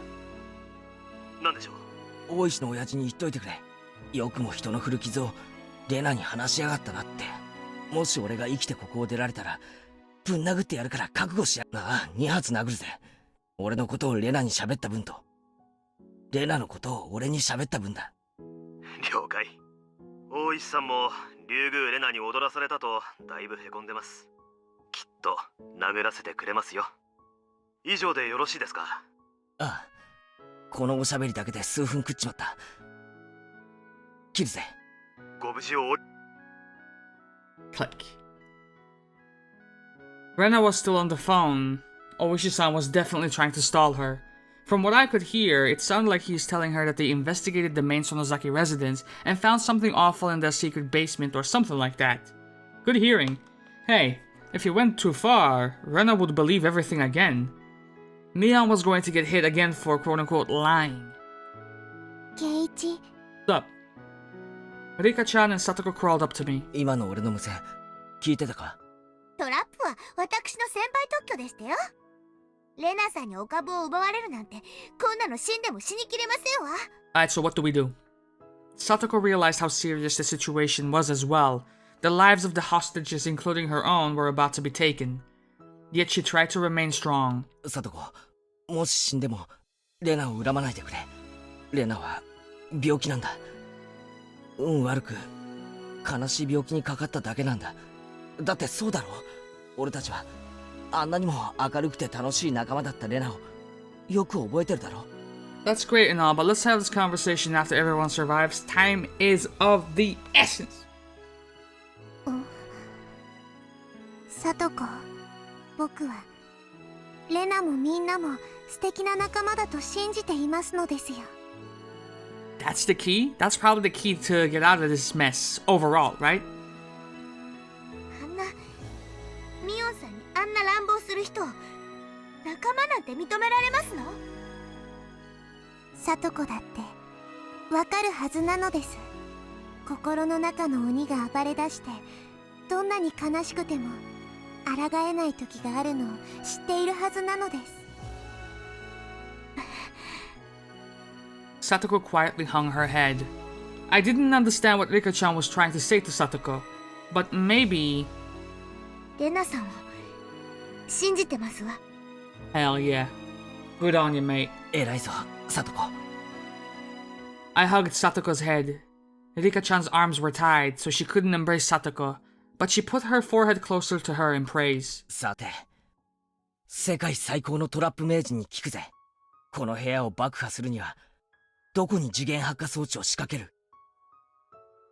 お任せなさいませ。その装置はコンセントに繋がってなければいけませんのね。ああ、そうだ。でもこの部屋とは限らないぞ。他の部屋にもガソリンが撒いてあって、そこに仕掛けてある可能性もある。いいえ、そんな時間はなかったと思いますです。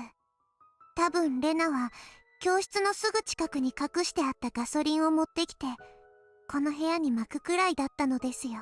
Good comms, good comms. そういやレナは昨べ俺と別れる時、明日の準備があるって言ってた気がするぜ。ってことは何かの仕掛けを昨べのうちにしてあった可能性もあるな。それだけのヒントで私はここに芋虫状態。なかなかに意地悪な難易度の爆弾探しゲームでございますわね。サトコなら見つけられる。サトコに見つけられないなら俺にも無理だろうな。だから俺はサトコを信じて全部をかけるぞ。サトコならできます。レナを救うためにも見つけ出してほしいのです。仕方ありませんわね。本気の私の前にはレナさんのトラップなんて問題にもならないことを証明して差し上げてみせましたよ。さあもう一度聞くぜ。この部屋を爆発させるなら次元発火装置をどこに仕掛ける？ Satoko grinned and then closed her eyes to concentrate. How's Mion doing?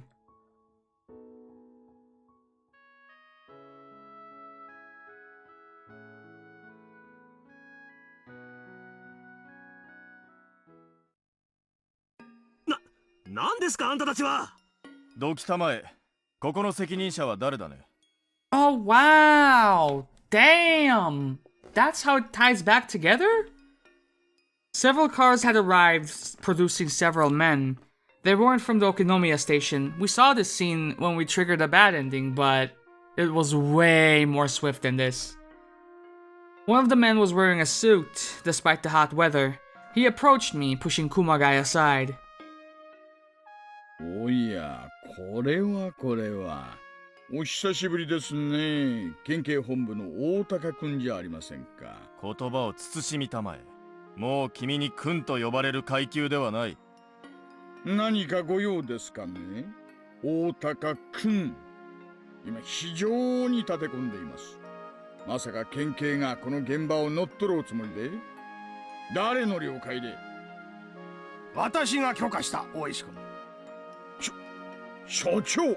What changed? You said like an hour ago that he was the only one who could take care of this case. 高杉君から事情は聞いている。君がまいた種だという話も聞いているぞ。君はもう下がって、あとは機動隊に任せるんだ。機動隊って。大高君、あんたまさか吸収する気ですか？危険は重々承知だ。だがもう爆発まで時間がない。君が時間を浪費しすぎたの。その尻拭いを我々がしようというんだ。君らは引き継いで後方に下がりたまえ。I couldn't talk back if both the chief and the guy from the prefectural headquarters gave me an order. おいさん、何者っすかあいつは。大高くん。昔麻雀がくっそ弱いくせに生きがってたからちょいと叩き潰してやったことがありましてね。それともあれかな、剣道大会で偉そうにしてやがったから面食らわして失神させたのを根に持ってるのかな。 Obviously, we didn't get along. 大石君、現在の最新の状況を説明したまえ。あんた本気で突入する気で？こっちはもうすぐ睡眠薬で穏便に決着がつけられそうなんだ。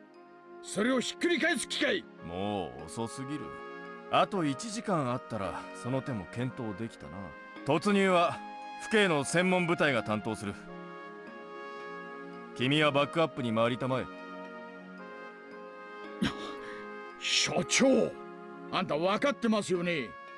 あの教室は今や巨大な爆弾なんです。だが一番恐ろしい爆弾は教室じゃない。犯人のリュウグウレナ本人なんです。我々はようやくそれをなだめ、穏便に解決する手順を踏み、それを実行しようとしています。時間は確かにもう10分もない。でも必ず成功させてみせます。講習は私が自らやります。ダメなら私が粉々に吹っ飛んでおしまいです。首相たちは離れてそれを見てざまあみろと思ってればいい。大石君、府警の専門部隊はただの機動隊じゃないぞ。第二機動隊といえば君ほどの男なら噂くらい聞いてるだろう。なんすか大石さん、第二機動隊って有名なんですか？5年くらい前だっけ、空港の飛行機に犯人が立てこもった事件があったでしょう。あれをきっかけに東京と大阪にハイジャック専門の特殊部隊が組織されたって噂は聞いて実在してましたか。でもなんだって府警の機動隊がこんなところに。Otaka smiled proudly. たまたま県警機動隊との交流訓練があってね、特別に応援を要請したのだよ。相変わらずですね。話をすぐ派手にしたがるその癖は。The company members exited the vehicles one after another and took position. They didn't move like policemen. 大高君、 They didn't move like policemen. あんた学校で銃撃戦をやる気かい？一発で大爆発を起こすぞ。安心したまえ。突入班が使うのは火器じゃない。And these are special bullets? ボート鎮圧用のガス銃だ。高圧ガスで催涙ガスを噴出する。何の問題もない。へえ、そりゃあ便利な水鉄砲があったもんで。ところでそのおもちゃは校庭を横断して教室まで届くほど便利なものなんで。それは君が心配することではない。あとは我々に任せて下がりたまえ。As I lifted my arms exaggeratedly, one elbow accidentally touched the car horn, which honked. Of course, I did that on purpose. 今のは前原圭一を呼び出すサインですか？ねえ、そうです。前原君が気づいてくれるのに祈るしかない。今さら彼に何を？連中は多分グレネードか何かでガラスをぶち抜いてガス弾を教室に撃ち込んでその隙に突入しようってつもりでしょう。連中はリュウグウレナを甘く見てる。彼女は本気だ。ガラスの割れる音でもライターをためらわず点火する。特殊部隊には制圧できないってことですか？できないに決まってるだろう。だから今まで慎重にやってきたんじゃないの。リュウグウレナは初めから死ぬつもりなんだよ。命が惜しくないやつに突入なんて意味がないんだよ。もう前原さんしかいない。おいさん、繋がりました。もしもし、大石です。聞こえてたら咳払いお願いします。緊急の話があります。聞いてください。どうせ悪い話だろ。悔しいですが県警が介入してきてお膳立てをひっくり返すつもりです。特殊部隊が校舎に突入しようとしています。おいおい、護身用スプレーでひるませてもその1秒で点火されちまうってんで俺はずっと抑えてきたんだぜ。突入なんてそんなの無理に決まってるだろ。県警はリュウグウさんがすでに死ぬ気であることを理解していません。 Aren't they supposed to be trained to like take the worst case scenario into account? Like what the fuck? ライターは脅しで点火するわけないと鷹をくくっています。多分5分以内に突入するでしょう。突入する前になんとかリュウグウレナからライターを奪ってください。それは次元発火装置を何とかしろというオーダーに追加で？ねえ、そうです。マジかよ。あと5分でレナからライターを奪って次元発火装置もどうにか。 You want some fries with that too, mate? Like what the fuck? やってくれるぜ。あなただけが頼りなんです。 We're screwed! 頼みます。どうですか、さとこ。思いつきますですか？1階の廊下だけが知りたいんですの。そこにあるかないか。レナさんの行動パターンから考えて、1階ならあそこ、2階ならあそこ。1階の廊下をコードが横断してないかざっと見ればいいんだな。多分あるはず。普段のレナさんなら断言できますけど、今のレナさんはノイズだらけで行動パターンが読み切れませんわ。よし、任せろ。なんともう悩むにも時間が足りねえよ。最後の2択は俺が直接探る。 I don't want another tragedy. You demons down in hell, I bet you're just waiting for an amusing ending to unfold while eating some fucking popcorn. I won't let that happen. I'm going to change everything. And then, I'm going to make you pick up your popcorn off the floor. I spoke to Rena as she continued on with her story about the aliens. 何？どうしたの、ケイチ君。いや、今音が聞こえなかったか？ Rena went quiet and looked around. Rena had become totally paranoid about everything.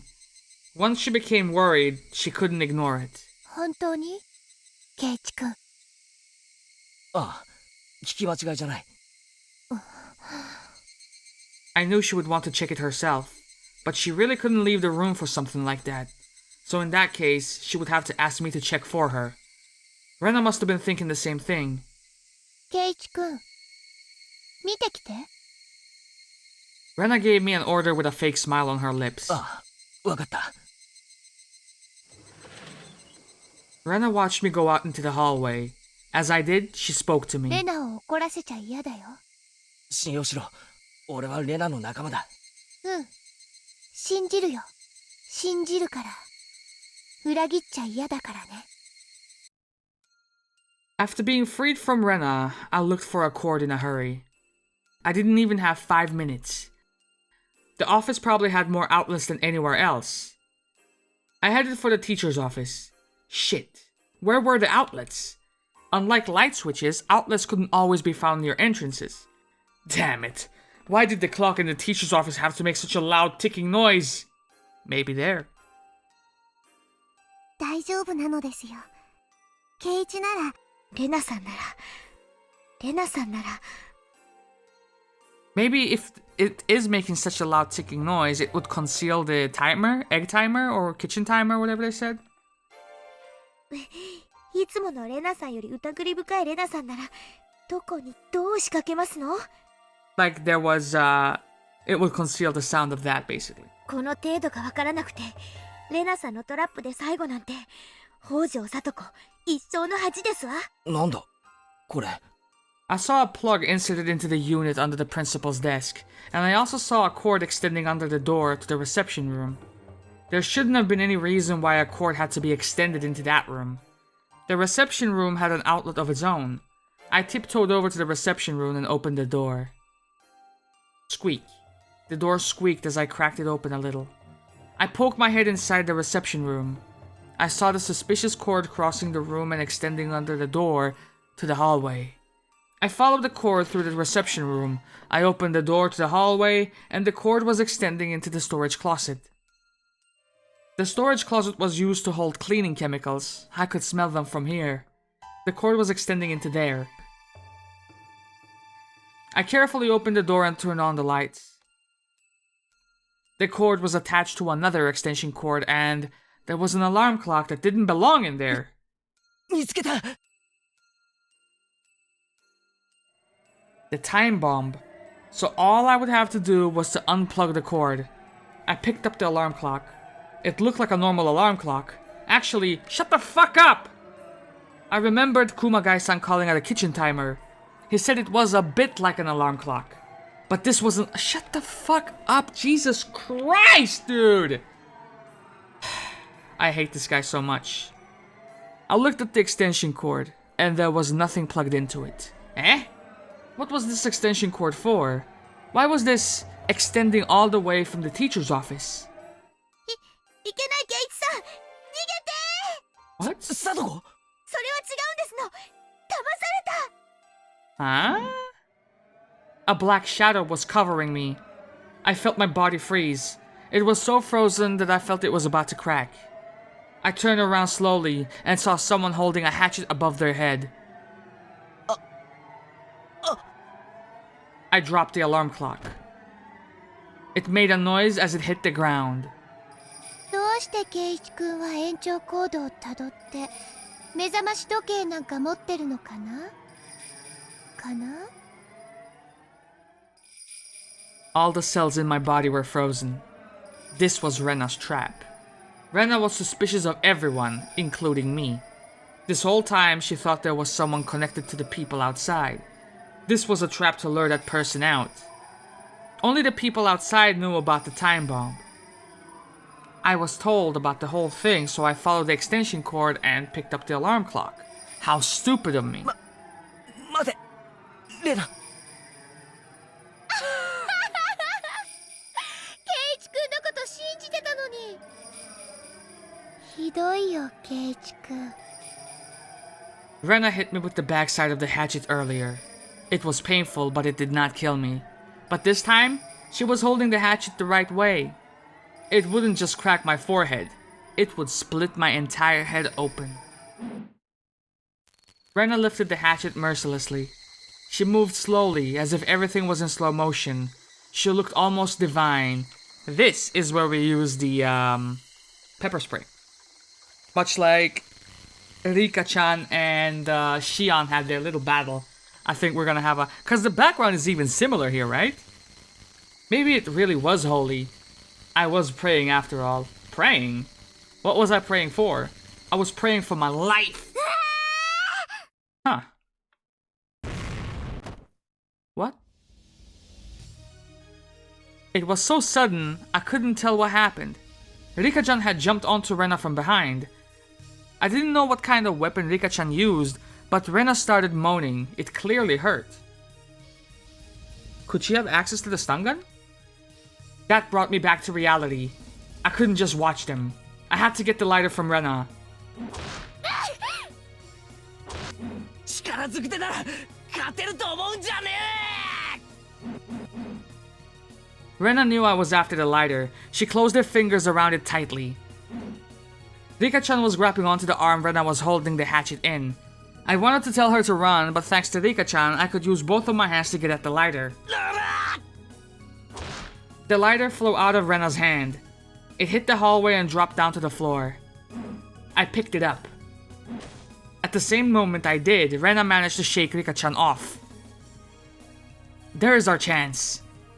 I turned in Satoko's direction. Oh, fuck me!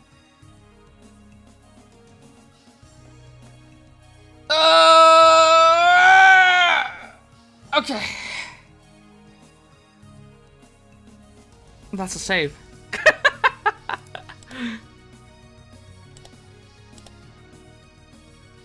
Satoko, are you still there? There is no time. There still wasn't any reply from Satoko. Hold on. Okay, let's just see what the other response is, right? Excuse me. My gut feeling says this. Oh, what the fuck?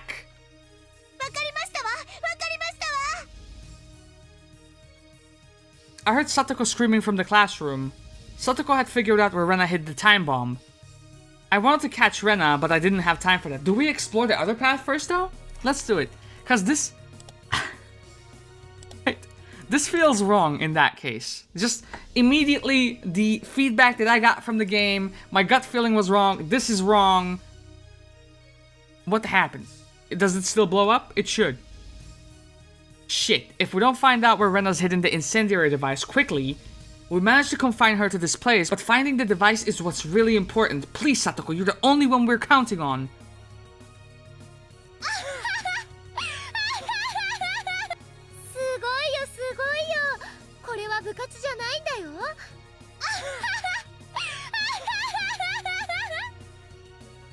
Rena, who had thrown Rika-chan aside, swung around to face me as she stood up, her eyes glittering with fury.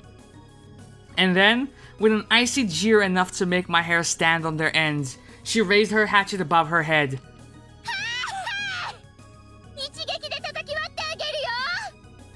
Shit! Adrenaline gushing through my veins, I twisted my body to barely dodge Rena's attack as the hatchet sliced through the air.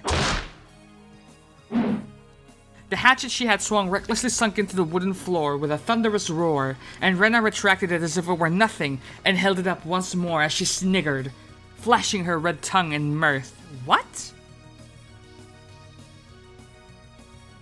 Excuse me? No way. That's some fuckery afoot.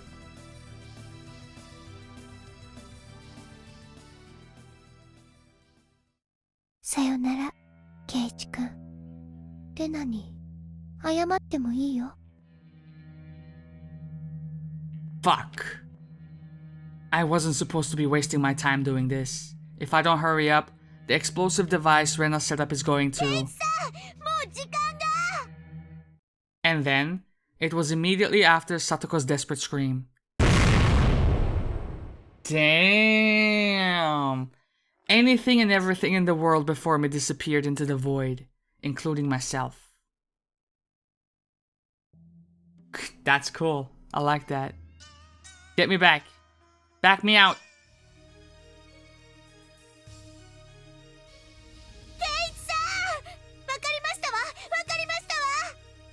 I heard Satoko screaming from the classroom. Satoko had figured out where Rena hid the time bomb. I wanted to catch Rena, but I didn't have time for that. I had to do something about the time bomb instead. Keiichi, 早くSatokoのところへ行くのです。Rika-chan had spread her arms, blocking Rena's path forward. バカなことはやめて逃げろ。Keiichi, これは初めてではないのですよ。ああ。覚えていないのですか？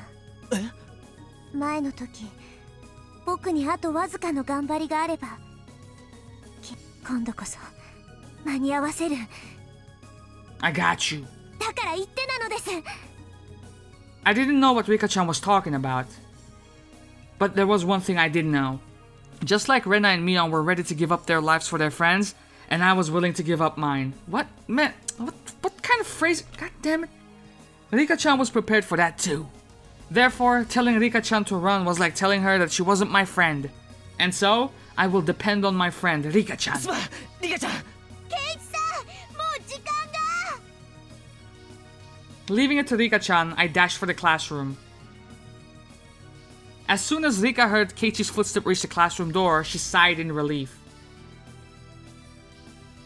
As she did, Rena's black shadow came ever closer. すごいよすごいよ。これは部活じゃないんだよ。リカちゃんは殺されちゃうよ。怒ったレナにきっと殺されちゃう。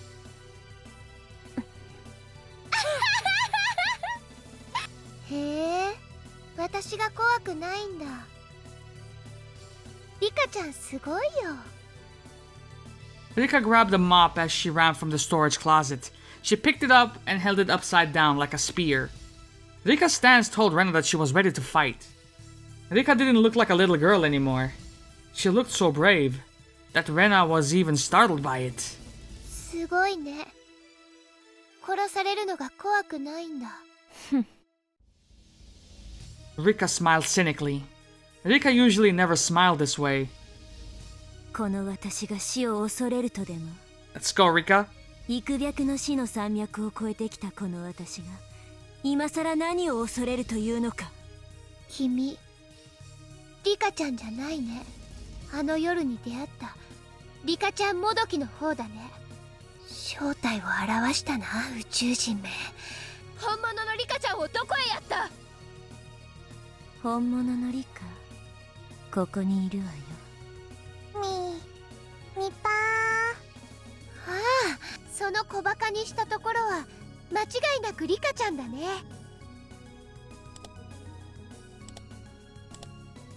そう、お社様は宇宙人だった。古出家はその末裔で宇宙人の直系の一族だもんね。あ脳みそを叩き割って中の寄生虫を引きずり出してやるからね。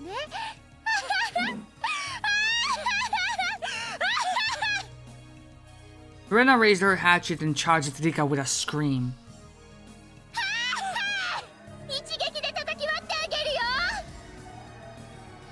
Rena looked like a beast charging towards its prey. Rika took a step backwards and lowered her body, preparing to counterattack. She did that with no hesitation. 1分も稼げれば十分なの。遊んであげるわ。おいで、ナタ女。いいですの、ケイチさん。すべてのヒントと答えはもう朝の時にありましたの。落ち着け、佐藤。俺に分かるように話せ。つまり、どういうことなんだ？ Say less, do more. It's simple if you just remember. Come on, it's quite obvious when you do. ねえ、今日は臭い。窓閉めて。バーカ。窓を閉めたらもっと暑くなるんだよ。We had been smelling gasoline coming from outdoors. There was no forest to service people in the office, so they weren't doing any work today. The smell wasn't coming from anything they were doing. In other words, it was the smell of Rena's gasoline. Rena hid the gasoline near the classroom. She had it in a plastic container. You can't smell gasoline that's in a plastic container. So in other words, she had more gasoline ready than just in the container she used to spread it around the classroom. Fam, please, what is this? Where was the smell coming from? Was it coming from outside? Vaporized gasoline is heavier than air. It sinks. There was another hint other than that. あれ、俺たちのボールがね。Oh. 王女、お前がまた隠したんだろ誰がそんなものを隠しますの？どうせ隠すならもう少し気の利いたものを隠しましたよ。Kids who love to play with their ball never lose it. It should have been in the same place it always was, but it was gone. So that must mean that Rena used it for something. The gasoline was coming from above. A ball was missing, so maybe it was stuffed somewhere. レナさんは雨どいの出口をボールで詰めて雨どいいっぱいにガソリンを注いだんですの。どこから？2階の屋根の上からですのよ。The drain canal extended along the roof of the second floor and then came straight down to the ground. If it was plugged and filled with gasoline, it was like a huge Molotov cocktail that extended from the ground to the roof of the second floor. Furthermore, the drain canal ran by the classroom windows. If the canal exploded, the classroom would explode too.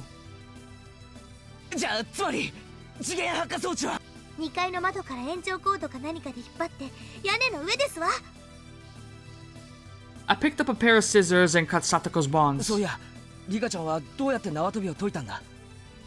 あるございましたわね。私は解けるほど痩せてなくて。I rubbed Satoko's head. You little legend, you did it. You saved us. みんなを頼む。俺は屋上へ行く。As I jumped out of the classroom, Satoko stopped me. ケイチさん、これを。なんだよ、まだ何かあるのか？ Something silver sailed through the air. I caught it. It was a metal bat. Ooh. ニーニーのですのよ。後でちゃんと返してもらうでございますからね。I got you. ああ、すまん、佐藤。The metal bat fit right in my palm. I didn't even feel its weight. It really eased my mind. The name Satoshi was written on the handle. This was the bat that belonged to Satoko's brother, Satoshi, yes. He was the victim of last year's tragedy. Abo, here we go again. You and I were the same. First year the victim was, and the second year the victims were. I won't let another tragedy take place. I will treat this as a gift from you who was waiting in the wings. Let's rip apart the script of this demonic tragedy together. Let's go, Satoshi. As I tried to run up the stairs, I heard a loud noise coming from the hallway by the teacher's office. I saw Rika-chan rolling on the floor. Damn, Rika-chan. You held out as long as you could. くそ、身体年齢があと5つもある。さあ、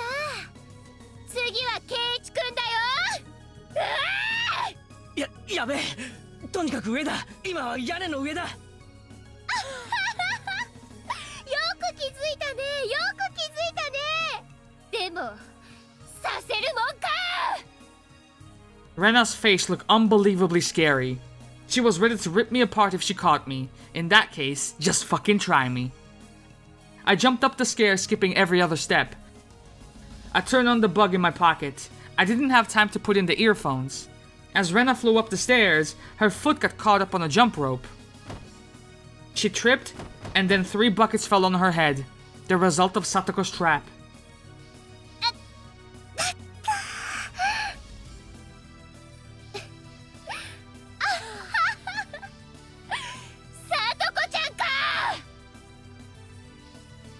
Satoko leaned against the wall and waved her index finger in a mocking gesture. なかなかの線を言ってましたけど、まだまだこの私とトラップ勝負をするのは3億5000光年くらい早くてでございましたよ。 Got him! さとこちゃん、光年は距離だよ。 Shut up, cauliflower head.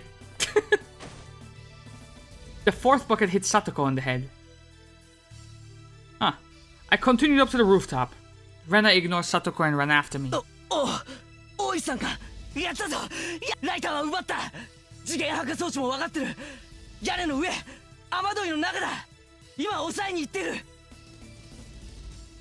大石さん、まさかあれじゃ。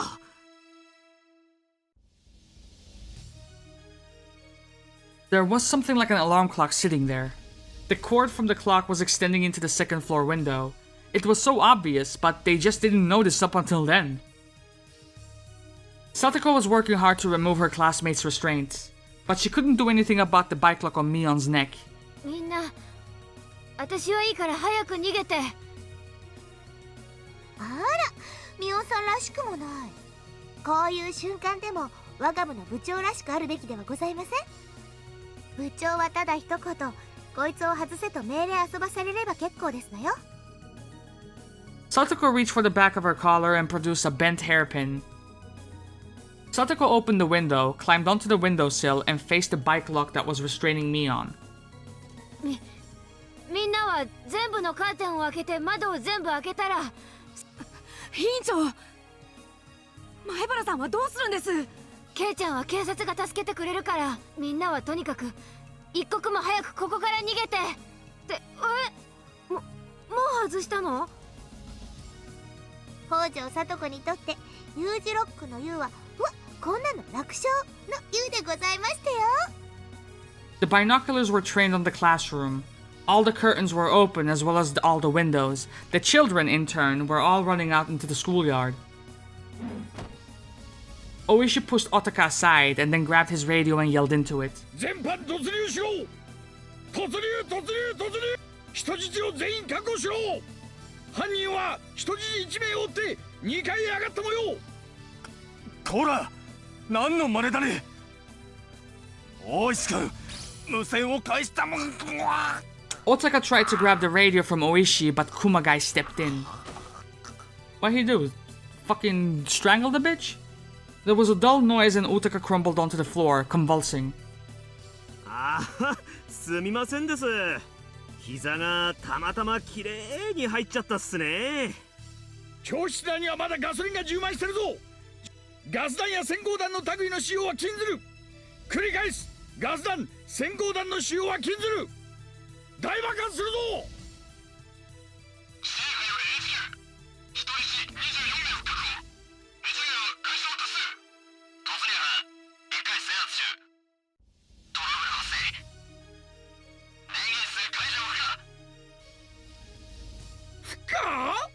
扉を打ち破れないですかね。教室真正面です。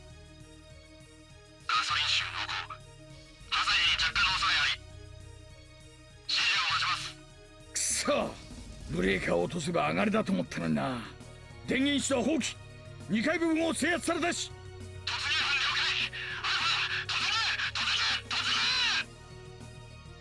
班了解。大高君、電源室確保失敗時はどうするつもりだったんです？それに失敗しないための特殊部隊だ。彼だから坊ちゃん育ちは。あとは時計のコンセントを抑えるしかないか。狙撃範囲ある HQ へ。1階屋根部分に男子人質1名を発見しました。おいさん、前原君です。スピーカーを貸せ。前原さん、時計の電源は2階の奥の部屋。I shook my head repeatedly. I couldn't do that. Rena was coming after me, so I couldn't head that way. What else could I do?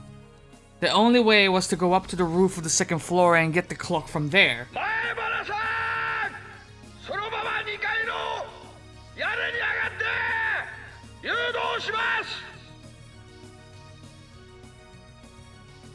Oishi-san was telling me to go further up. Satoko only told me that it was on the rooftop of the second floor, and she didn't tell me where exactly.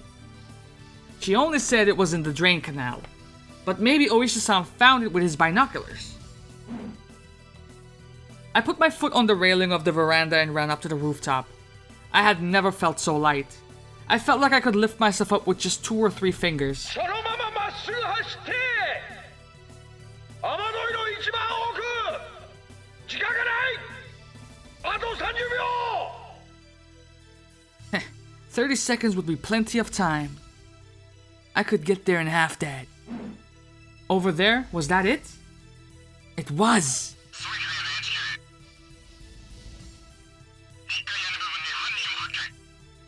ああ、撃てたら撃ちたいけど、それ実弾ですよね。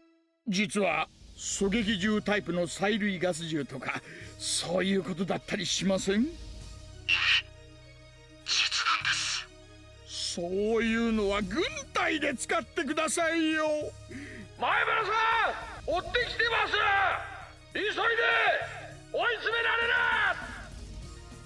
How many more seconds did I have? Who cares? I slid down the roof and grabbed the kitchen timer that was sitting on the drain pipe, which was filled with gasoline. There was a cord with a copper wire attached to it. This was supposed to create sparks and start an explosion. The hands on the clock kept moving, with the second hand trying to reach the minute hand. 7, 6, 5, 4, 3.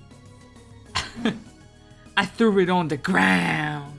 This ain't my dad. I threw it on the This is a phone. A moment later, I heard the noise of something breaking. Did I do it?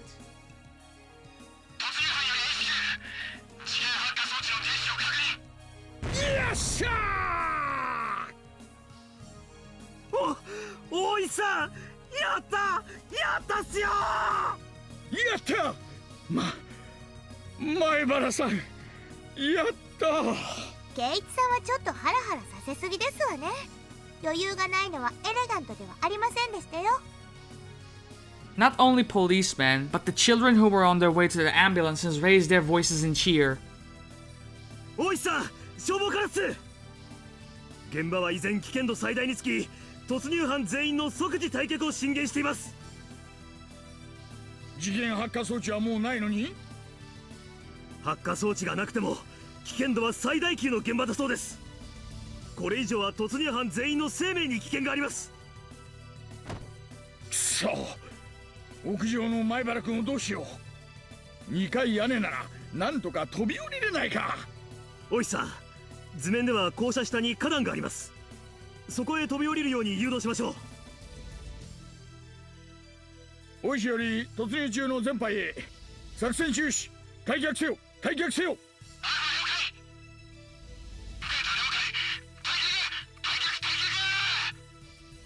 聞こえますか？それから竜宮さんも、もうそこは危険です。いつ爆発するかわからない。校舎の下に花壇があります。そこへ飛び降りてください。花壇だって？畜生、ここからじゃよくわかんねえってのによ。But it didn't sound like I had enough time to be looking for it. I noticed a white hand at the edge of the roof, followed by Rena's head. Rena slowly crawled up to the rooftop. I waited for her there. まさかこんなところに隠したのを見つけるとはね。これで全て失敗か。 Rena scratched at her throat. The band-aids peeled off and her throat started to bleed. ゲームセットだな、レナ。 We were confronting each other at the rooftop of the second floor.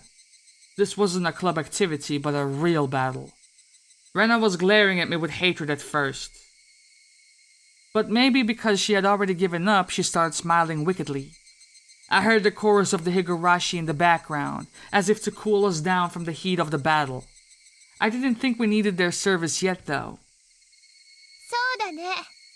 すごろくだったらここはゴールで、ケイイチくんの上がりだね。でも、これはゲームじゃない。だからここはゴールじゃなくて、行き止まりって言うんだよ。ち、負けを認めないやつだな。レナはつくづく強いやつだよ。絶対へこたれない、くじけない。最後まで戦う。そして最後まで信じるんだ。こんな時に褒められてもちっとも嬉しくないね。ケイイチくんは私が最後の命をかけての計画をぶち壊しにした。人類を宇宙人から守ろうと必死に戦ってたのに、これで人類が滅んじゃったらケイイチくんのせいで滅んだって歴史に残っちゃうんだよ。I didn't mean to laugh, but I couldn't help it.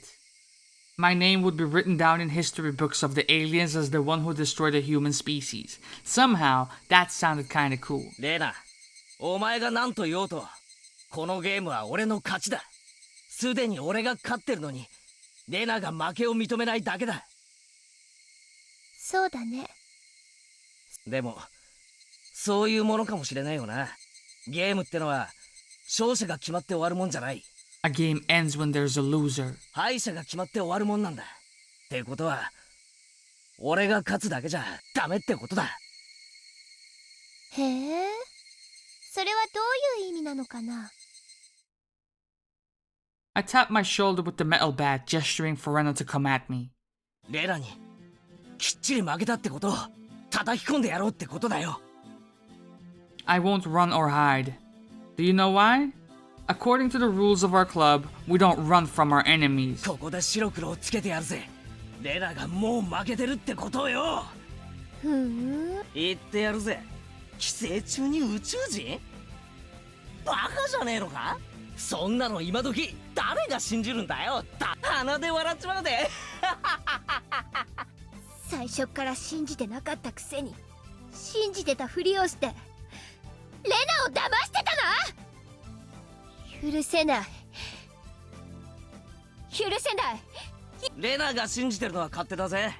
だが俺はそんなうさんくせえの信じねえからな。同じ信じるなら徳川の埋蔵金の方が楽しそうだぜ。それでも信じさせたいってんなら、俺たち部活メンバーには簡単な信じさせ方があるじゃねえかよ。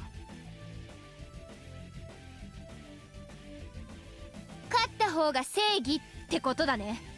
そういうことさ。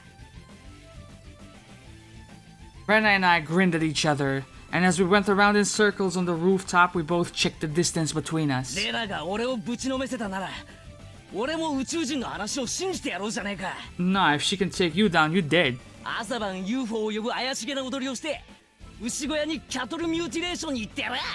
だがなレナ、俺にグーの音が出ないくらいにぶちのめされたら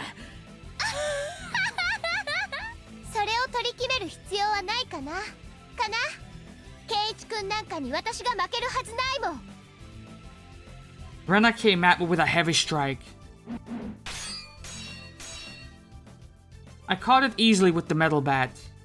It looked like there were some sparks. This was finally getting interesting. まあそう言うなよ。意外にそうでもなかったりするもんだぜ。俺も部活で何度も激戦をくぐってきて、自分ってやつをな。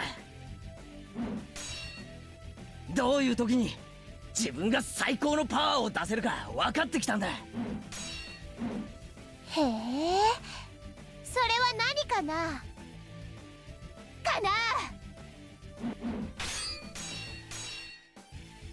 Rena, your hatchet can be a powerful weapon, but my metal bat is as powerful as your hatchet. Sure, it doesn't have a blade, but it reaches farther and is easy to handle. I won't be going for a defensive battle, oh no. I'm going to fight you face to face and I am going to defeat you. I'm sure I'm stronger than you physically, but you're better at drawing out your true potential, Rena. In other words, we're equally matched. This is great. I won't need to hold back at all. 私を叩きのめしたらどうするって？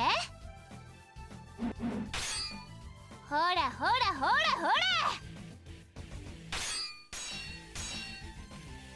押されてるんじゃないかな。遊んでやってるだけだぜ。まあ見てろ。レナをコテンパンにしたらどうこれだけ互いにコインやチップをかけまくってるんだ。相当の支払いを覚悟してもらうぜ。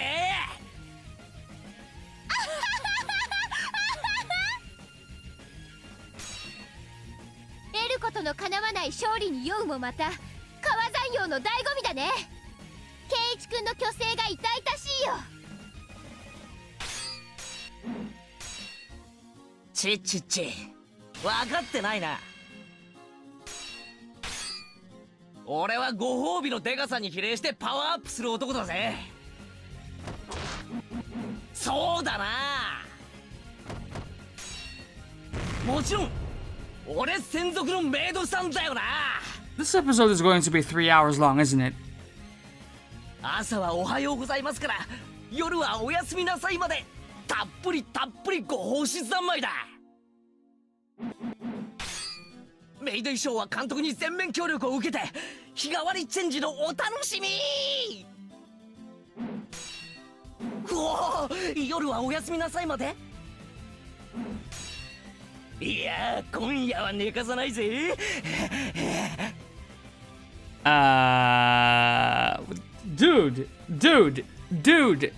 Dude. Just fucking tried to kill the entire class, bro. What are you talking about? なんてどうだ。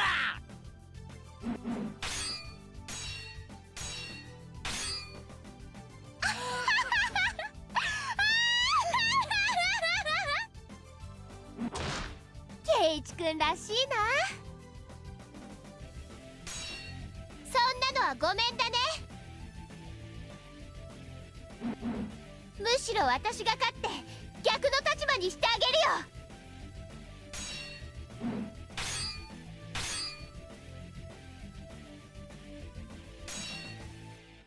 We both laughed like crazy as we struck at each other. It was strange how much fun it was becoming. Rena and I were trying to kill each other, and yet it was a fucking blast. Sparks were flying. We could get seriously injured here. If we fell off the rooftop, we would break our bones, yet this was so much fun. I had been mourning and crying all day today while Rena terrified me. How did all that turn into this? ってことは結局俺たちにシリアスは似合わねえってこった。互いの火花を浴び合いながらヘラヘラしてるのが互いに性に合ってるってわけだ。おあいにくだね。レナはエレガントで上品なのが大好きなの。そういうヘラヘラしたのは圭一君が一人でお楽しみ遊ばせ。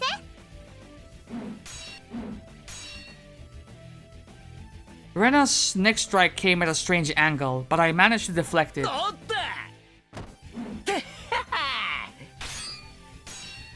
甘い甘い全然ダメだぜ。やっぱりお前撃沈確定だ。ようやく体が温まってきたところだよ。Yo, what the fuck is the police squad doing, ウォーミ man? ングアップでしょ。はあ？バカなりゃしねえよ。こんなのお散歩程度だな。お前汗だくだぜ。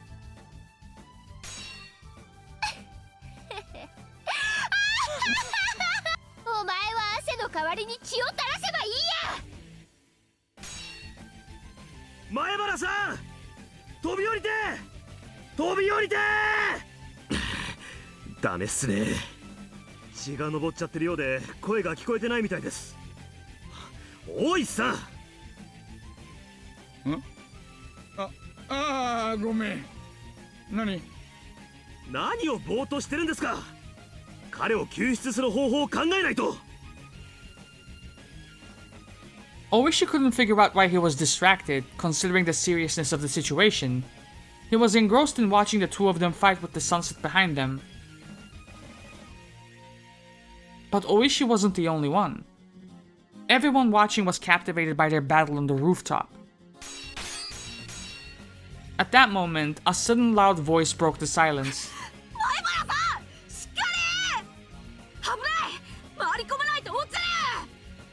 The students who were about to climb onto the ambulance were cheering him on.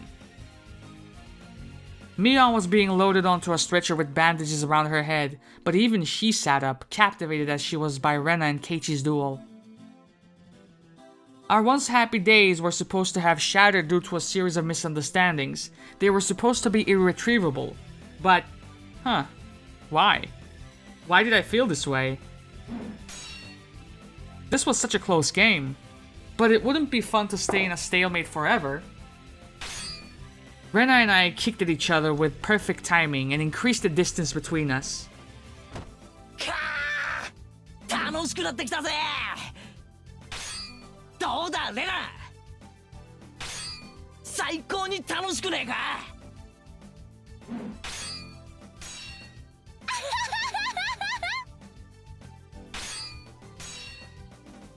レナは最初から楽しいよ。でもケイイチ君の頭を叩き割ったらもっと楽しいかな。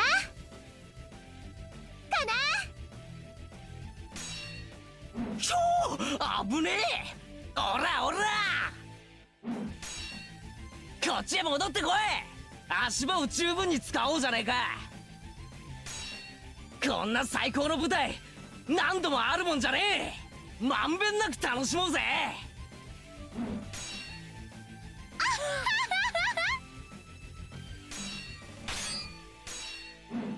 絵になるよ、絵になるね。Indeed it would, and look at that. Her eyes went normal again. 私たちほら、いつの間にか月を背負ってるんだね。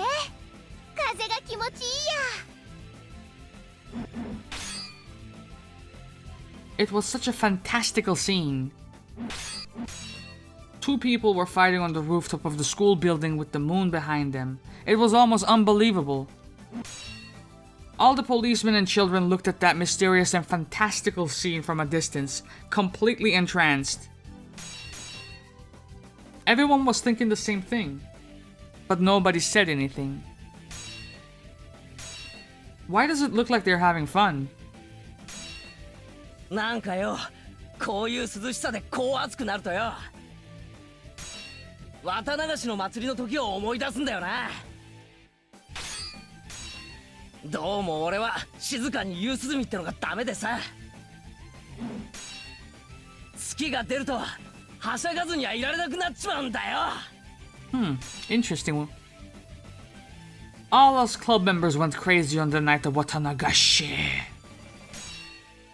The mayor scolded us by the end of it, but we laughed at each other and promised to do the same thing again next year. 月に酔うか。なんだかかっこいいじゃない。私たちはもう月に酔ってるのかもしれないね。ああ、同感だな。仲間と命のやり取りをしてて、そいつが面白いと感じちまうようじゃ、こいつがそうさ、ルナティックってやつさ。Some people say the moon has the power to arouse passions in people. Maybe that's true, and maybe it's not. One thing that's for sure is that even if it were a new moon tonight, we would still feel the same way. As our surroundings got darker, the sparks we would create with each hit started to look like fireflies. Hey now, isn't there gasoline in the drain pipe right nearby? Who cares? If an explosion happens, it happens! ほら、何をやってんだか。バットが汗で滑ってるんじゃない？形にしてハンカチで手でも拭いたら、その間に頭を叩き割るけどね。そいつはいいや。レナこそ汗でスカートがまとわりついて気持ち悪いだろ。脱いでもいいんだぜ。俺は手を出さないで見物するけどな。へえ、それで足に見とれてる隙にガツンとお見舞いするよ。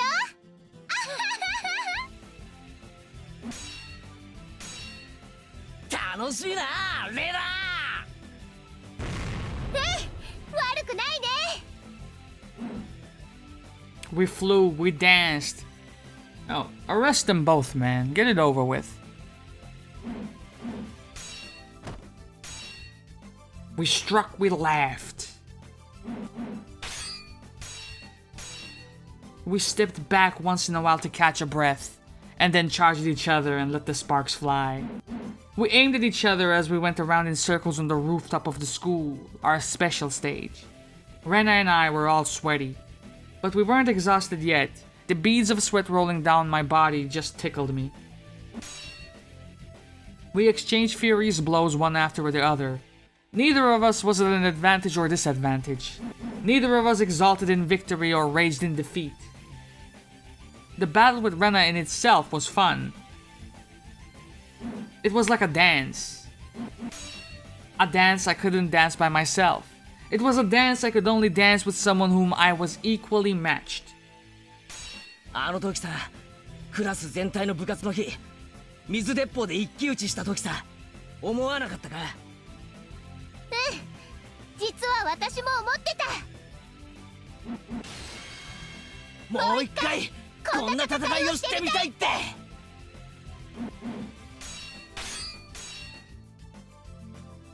As we thought that way on the rooftop, our classmates down below must have thought the same.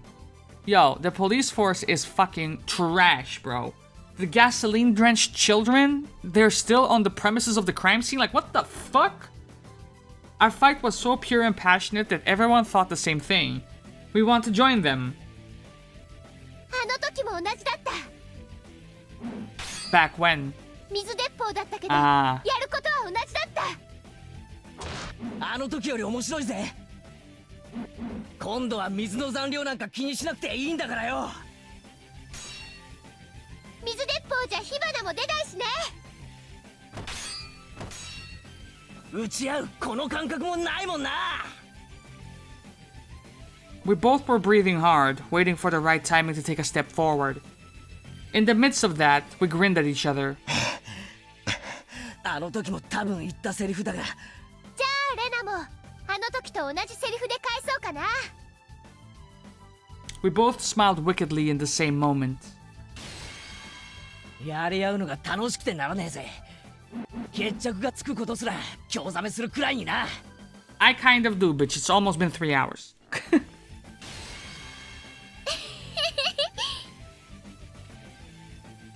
負けても恨まないでね。ああ、恨まない。この勝負を終わらせた自分の不甲斐なさを恨んでやるぜ。だがそいつを恨むのはどうやらレナの方になりそうだな。どうかな、ケイチ君、足が藁だよ。くそったれー。おりゃ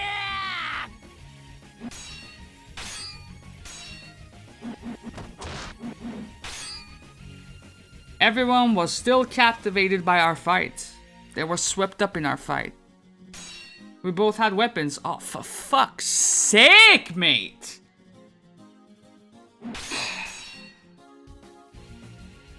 But we were both perfectly matched and neither of us had hit the other yet. Why did they look so happy? This was just ridiculous. All the people below were just watching this fight on the rooftop with the beautiful moon as a backdrop. Not even the police could stop him. This was impossible. This battle was absurd and absolutely impossible. ケイチさん、なるべく屋根の中央を維持するんですのよ。わずかの高みを生かすんですわ。Satoko and some of her classmates cheered Keiichi on, but there were some who were cheering for Rena too. What? To them, this was no longer a fight to the death. It was just the second round of their water gun battle. A club activity is a club activity and a game is a game. This was just the second round, so nobody would die. Even though they had real weapons, nobody thought they would get hurt. Rika wasn't cheering, she was just looking up at the rooftop. こんなの見たことない。 Rika thought to herself. She thought Keiichi could win, not just against Rena. Rika thought Keiichi could even destroy the walls of the maze of tragedies that had no exit.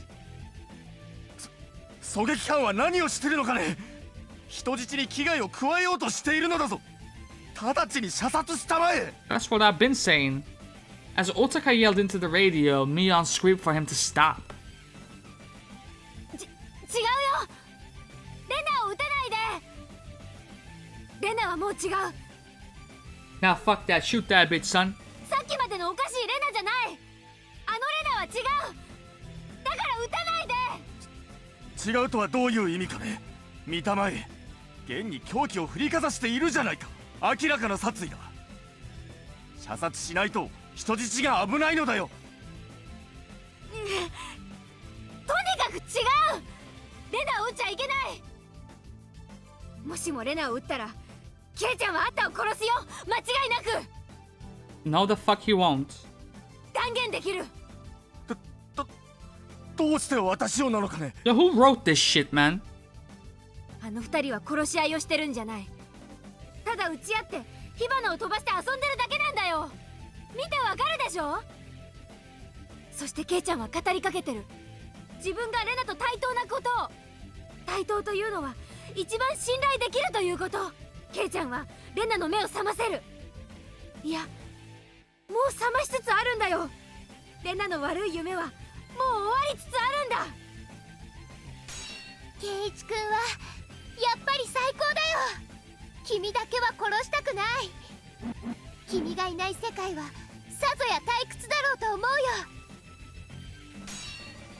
へっ、なんだか照れるお言葉痛み入るぜ。んでどうするんだ。その宇宙人の侵略があって大変じゃねえのかよ。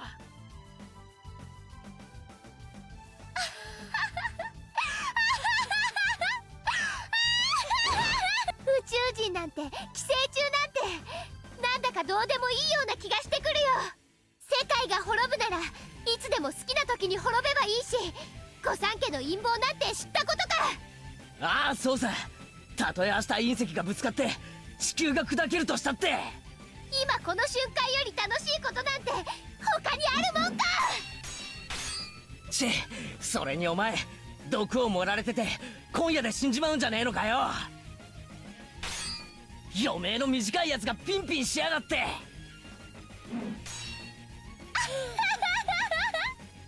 そうだったね。すっかり忘れてたよ。私は今夜中に首をかきむしって死んでしまうんだったっけ。なんだよ、自分で作った設定だろ。忘れる。ほれ、たまには首をボリボリかきやがれ。分かってるよ。もう痒くなんかねえんだろ。そりゃそうさ。首を引っかくより。私たちはもっと楽しいことをしているんだもの。I wished it would never end, and he was alone in his thoughts of that. But my body was screaming. I was breathing hard and felt dizzy from lack of oxygen. My upper body felt as light as a piece of paper, as if even a slight breeze could take me away. It really had been a blast, but I needed it to end soon. I felt the same sadness as in that water gun fight. Back then, it had been declared a draw. 今回はどうなるだろうね。さてな、一つ言えることがある。最高に楽しかったぜ。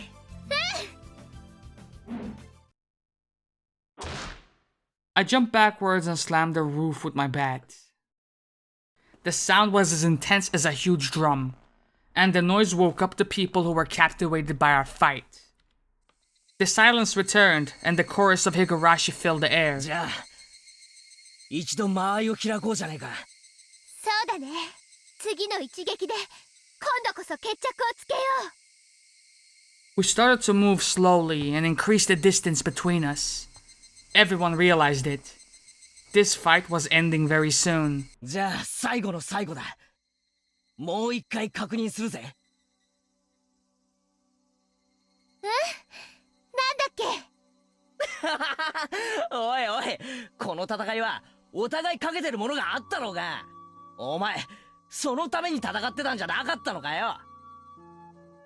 そうだったっけ。ごめん、忘れちゃってた。仕方ねえやつだな。確認するぜ。まずは俺が勝った場合だ。俺の専属メイドになってご奉仕三昧の前にした。人前ではこれが私のご主人様ですってちゃんと紹介するんだぞ。可愛い服じゃないと嫌だよ。そこは任せろ。監督の完全監修のもと、古式ゆかしいオールドスタイルからちょっとドキドキな改造メイド服までいろいろと取り揃える。もちろん特注でレナにぴったりとフィットするサイズなんだ。すごいだろ。すごいすごい。負ける気はさらさらないけど、なんだか楽しそう。次はレナが勝った場合だ。I paused for a moment. レナが勝ったなら俺はレナの話を信じる。Rena was happy until just a moment ago, but that expression was suddenly wiped from her face. 宇宙人が地球侵略に来ていて、俺たちの頭の中には寄生虫が入ってる。そしてそれを園崎家が暗躍してて秘密研究をしてて、世界は明日から宇宙人に支配されるって話をあとお前は毒で今夜死んじまうんだよな。最後はちゃんと見とってやるから安心しろ。なんだか私が勝ってもつまんないね。圭一君が勝った方のご褒美の方が楽しそうだよ。仕方ねえだろ。お前そういう話だからわざわざ学校を乗っ取ったんじゃなかったのかよ。そうだったんだっけね。ごめん、忘れそうになってたよ。Rena smiled sadly for a moment, but soon that expression was wiped off of her face too. 俺は何しろレナのメイドさんがかかってるんだからよ。意地でも勝ちに行くぜ。ブーブー。 I'm sorry? レナが勝っても面白くないよ。なんだよ。じゃあ今から帰るか。レナが勝ったらどうするよ。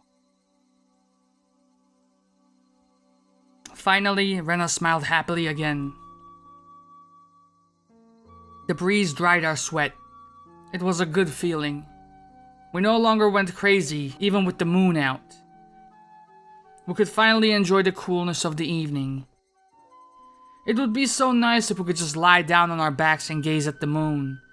Still smiling a little, Rena spoke. 私も圭一君と同じご褒美がいいな。なんだよそれ。俺がメイドかよ。どぎついな。別にメイドさんじゃなくていいよ。でも他は同じ。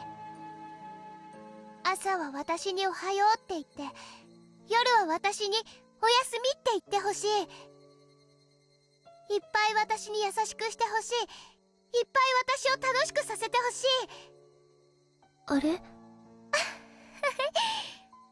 これじゃ私が勝っても圭一君が勝っても私たちずっと一緒なんだよね。一緒ではあるが待遇にえらい違いがあるけどな。ど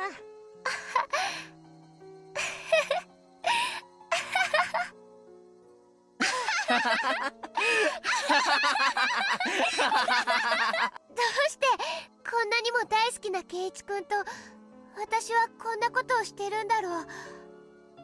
さーてな、どうして俺たちは屋根の上になんかいるんだ。何しに俺たちはここへ登ったんだっけ。どうしてだったっけ、忘れちゃったよ。バカと煙は上へ登るってやつだろ。じゃあ俺たちは二人とも大バカだな。バカ仲間だね。仲間だな。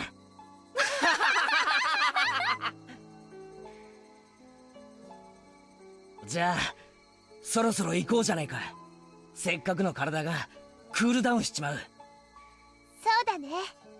体が冷めちゃわないうちに決着をつけよう。 We readied our weapons and took our stances. 私ね、やっぱりやめないってそう言おうと思った。I shook my head slowly. ダメだ。決着は必要なんだ。じゃないと終わらない。せっかくの俺とお前の戦いがうやむやじゃダメなんだ。綺麗に終わらないとダメなんだ。こんなのおかしい。ひょっとしたらどっちが勝っても負けてもご褒美がなしになるかもしれない。その時も恨みっこはなしだぜ。だから先に言っとく。何？楽しかったぜ。私もだよ。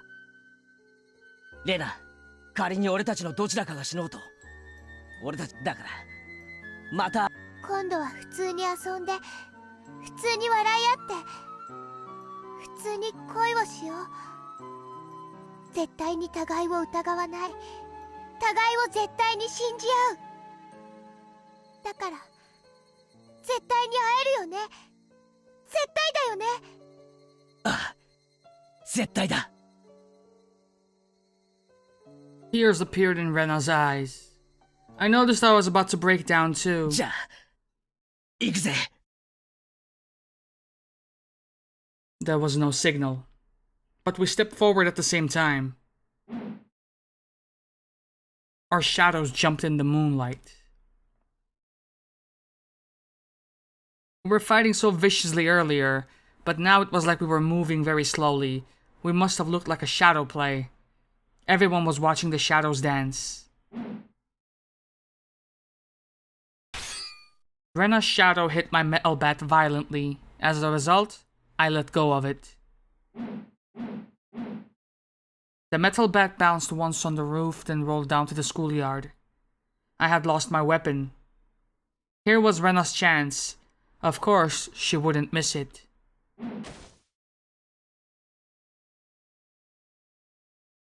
I was lying flat on the roof, and Rena got on top of me. Rena's knees were holding down my arms, and there was no way for me to fight back.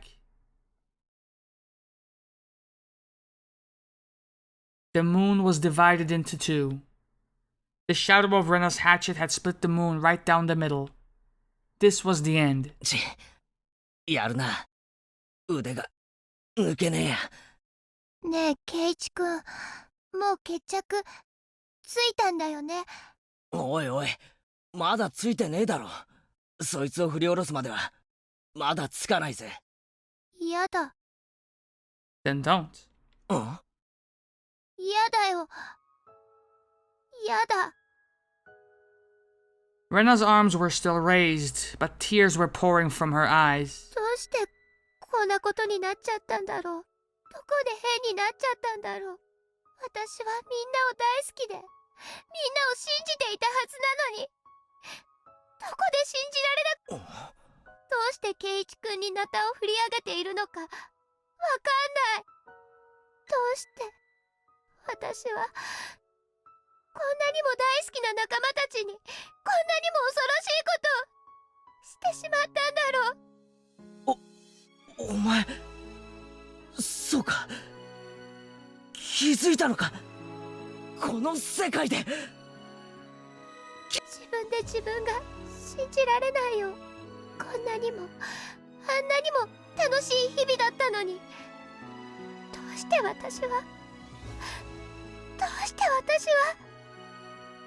何の不満もなかったし、何の不安もなかったのに、どうして自分で壊してしまうような真似を。レナ、お前はやっぱりすげえよ。After I killed you and Mion, I didn't realize I had done anything wrong, so I left a note and called Oishi-san. I still believed that someone else was at fault. Even after I was dead. I didn't even notice I had sinned. How sad it was to kill my friends because of a little misunderstanding, even when they were trying to help me. And how painful it was not to realize it was a sin. だから、レナはすごいんだよ。仲間を一人も殺さなかった。お前は罪を犯す前に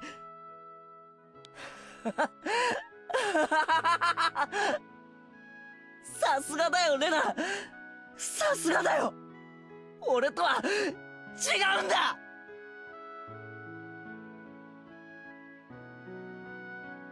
Rena stood up slowly and lowered her hatchet. 仲間を傷つけたよ。みーちゃんにひどいことをした。後で謝っとけ。俺的には当分の間姉妹の入れ替わりを見抜けてちょうどいい傷跡だと思ってるぞ。それに殺しちゃってるもんね。ん？誰も殺してないだろ。誰を殺したよ。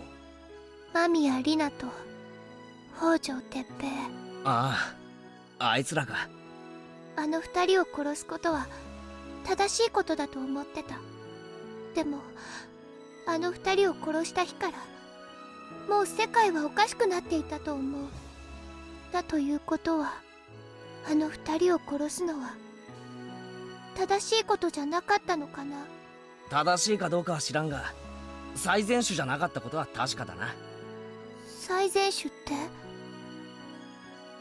そんなこともわからないのかよ。I grabbed Rena's head and embraced her. Then I told her something so simple. It was so simple that anyone could think of it. But Rena didn't do it.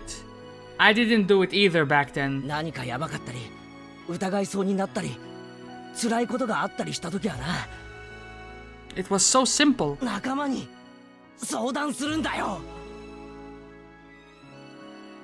そうだよね。そうだよね。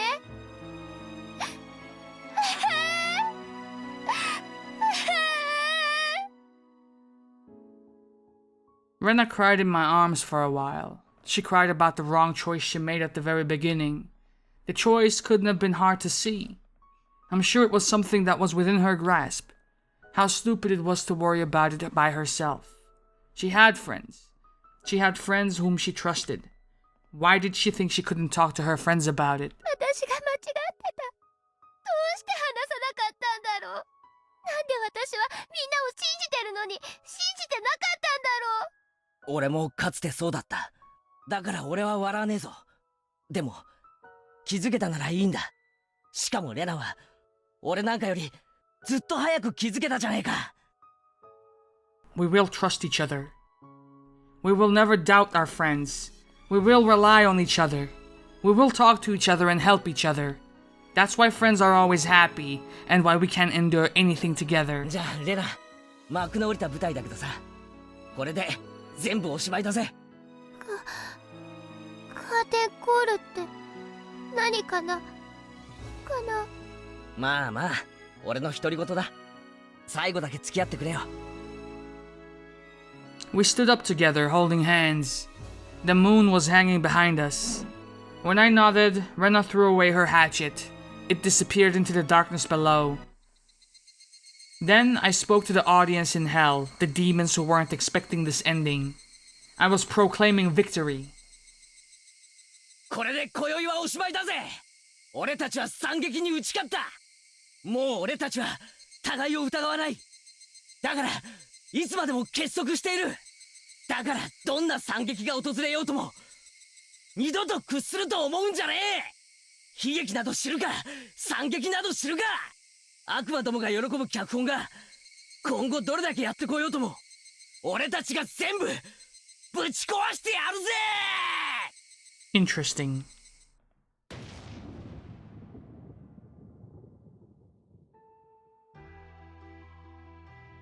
So what happened immediately after that?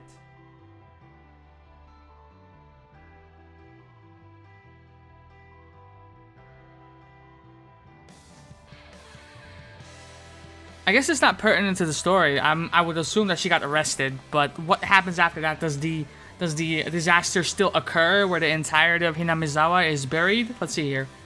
Location.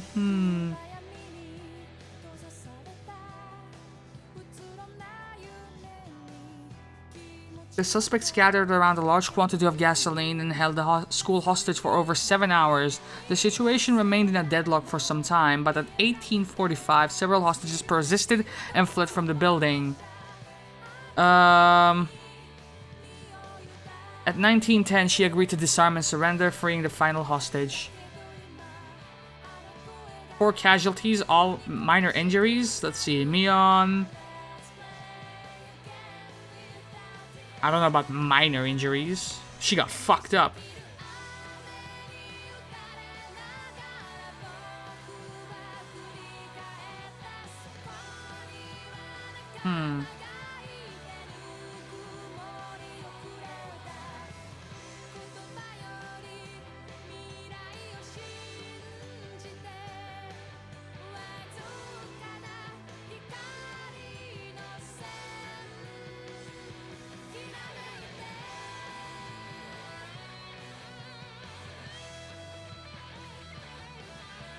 There has been some dispute about the accountability of the suspect during the crime, but after subjecting her to a psychiatric examination, the prosecution determined the suspect is fully accountable for her actions.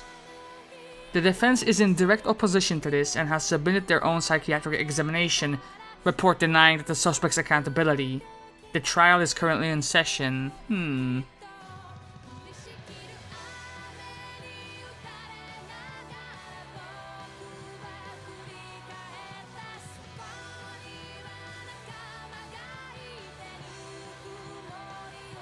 So the next arc is going to be extremely important to see where this is headed. Will we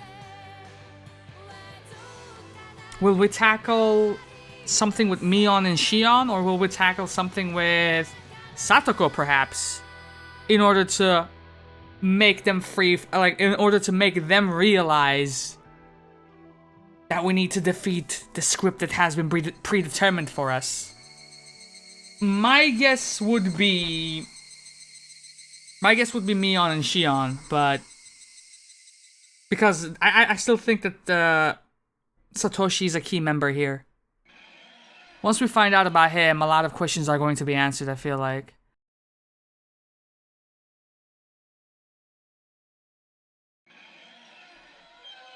So this has been a very long episode.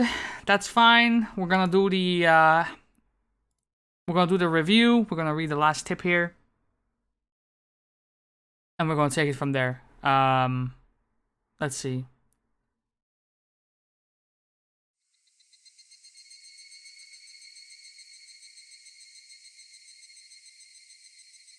It doesn't make sense to create a new episode after this. So if I go into extras, and let's take a look at tips. The demon script. Let's see what you got.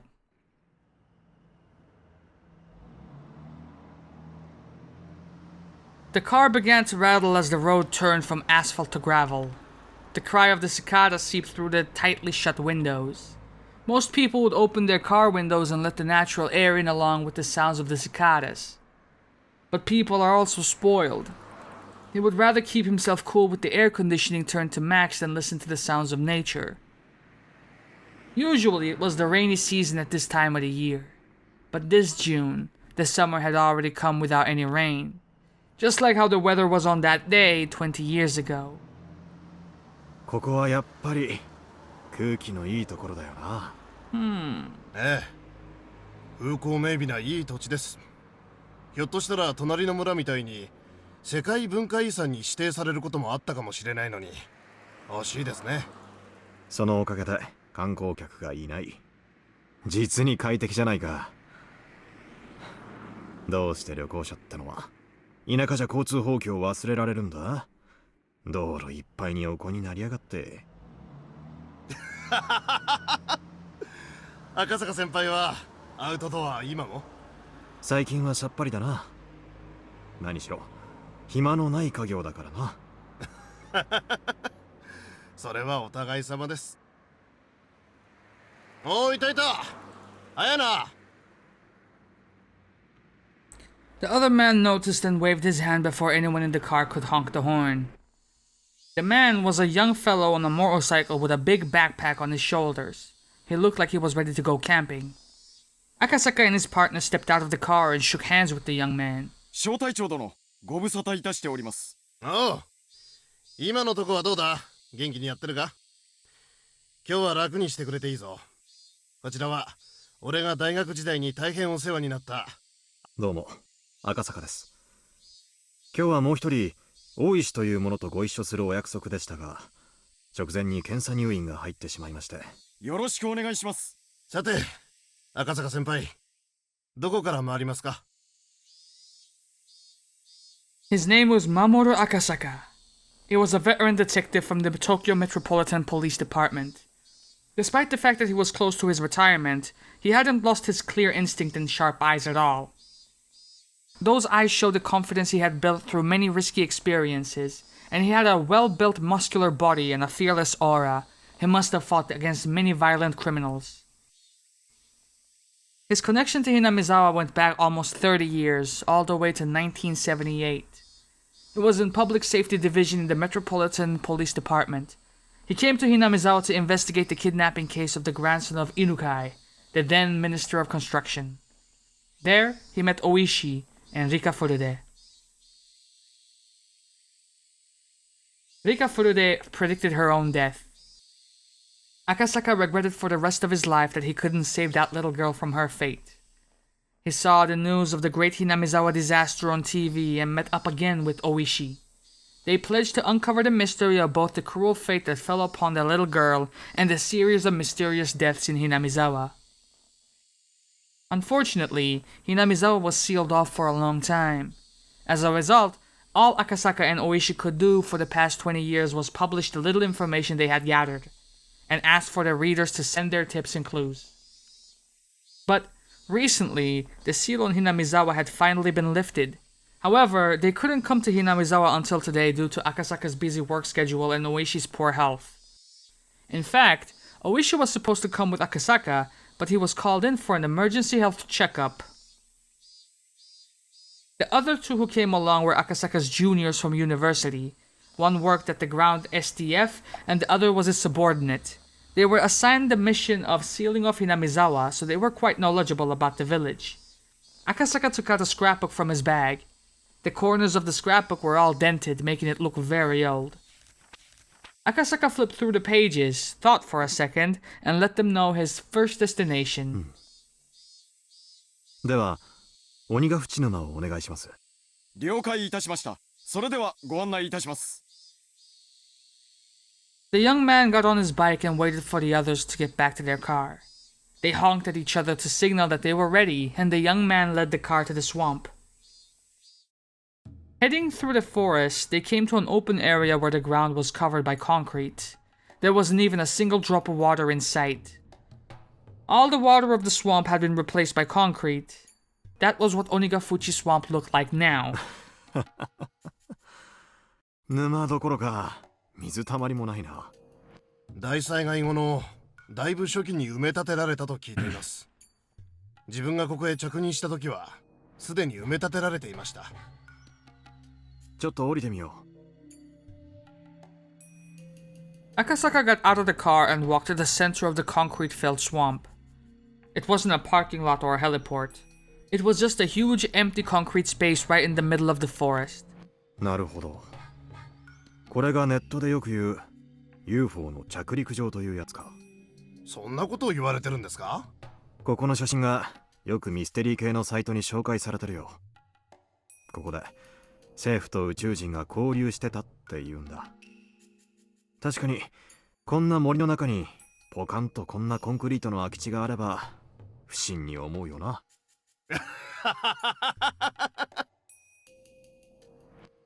Volcanic gas erupted from the swamp in June 1983. The deadly mixture of hydrogen sulfide and carbon dioxide. Engulfed and destroyed Hinamizawa in a single night. The village was sealed off and the STF covered the swamp with concrete. ネットで騒いでる連中にも連中なりの根拠があるらしい。地質学的に言ってガスの発生源を塞ぐために沼をコンクリートで固めるなんてのは何の意味？なるほど。Oh shit. 確かに活火山の火口をコンクリートで埋めたという話は聞かないですね。でもまあ税金での無駄な工事は我が国の伝統ですから。Let's see, what did we miss?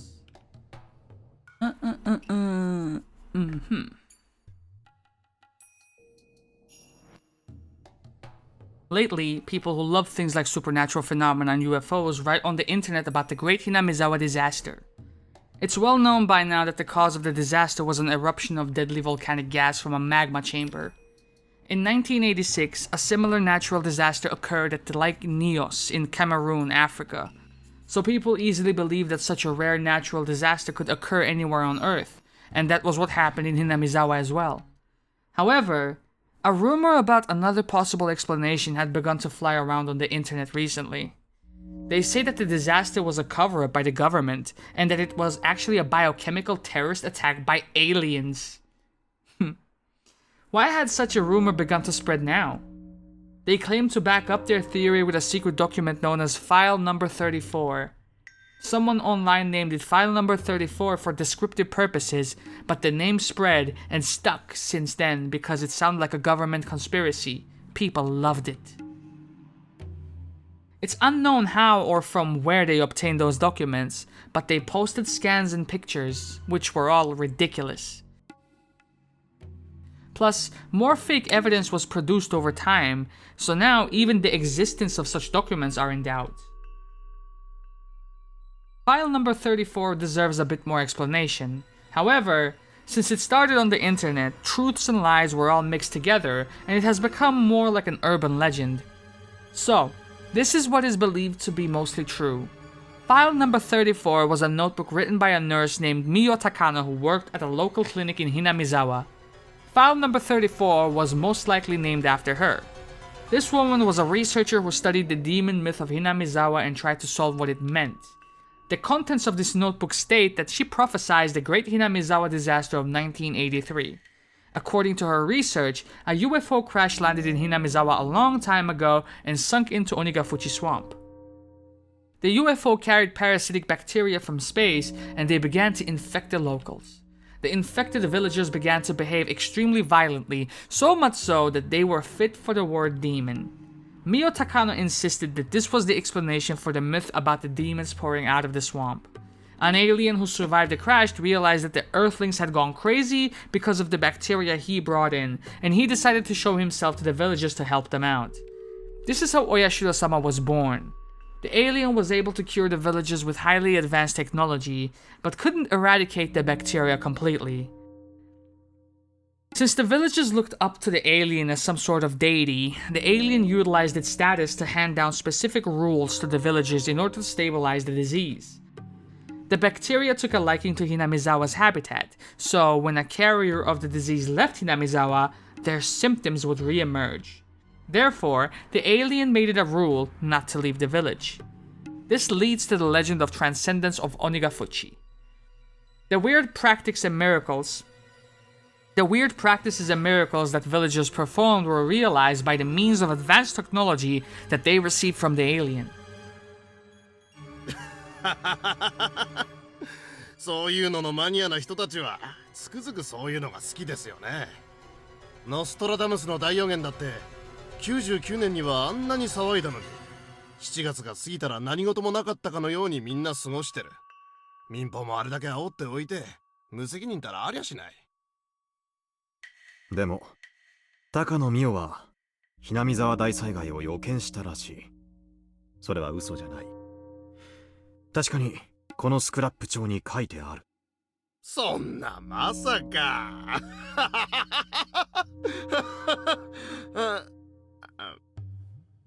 赤坂先輩、それ本当に？ As time passed, the bacteria stabilized in human bodies and became harmless. The alien and the bacteria began to fade away from people's minds. However, the alien has lived on for hundreds of years with the protection of the three families. It still lives on as the spirit of a deity in the secret temple of the Furude Shrine. The alien manipulated the bacteria living inside the villagers and maintained control over them for hundreds of years. The alien wanted to regain its power and started researching on how to bring back the lost powers of the bacteria, etc., etc. Things get much stranger from there. People say that the disaster was actually part of the aliens' plan to conquer the entire Earth by spreading their reawakened bacteria. The Japanese government has a secret division that fights against alien invasions, and they trained at Area 51 in the US, etc., etc. And they moved in to stop the invasion by sealing off the entire village, and they killed all of the residents by using toxic gas. 映画でそんなのありましたね。なんて言ったっけな。この辺まで来ると俺もそろそろめちゃくちゃだなとは思う。ただこのめちゃくちゃを書いた高野美代は昭和58年の6月中旬、正体不明の開始を遂げる。 I never would have imagined there would be a Men in Black reference in Higurashi. そしてその死の直前に自らの死を悟ったかのように村の一人の少女にこのスクラップ帳を預けて意志を託したというんだ。 That girl is known as Girl A. Some guy who investigated the case was able to track it down to a girl named Reina Ryugu, so now it's known as Reina Ryugu theory on the internet.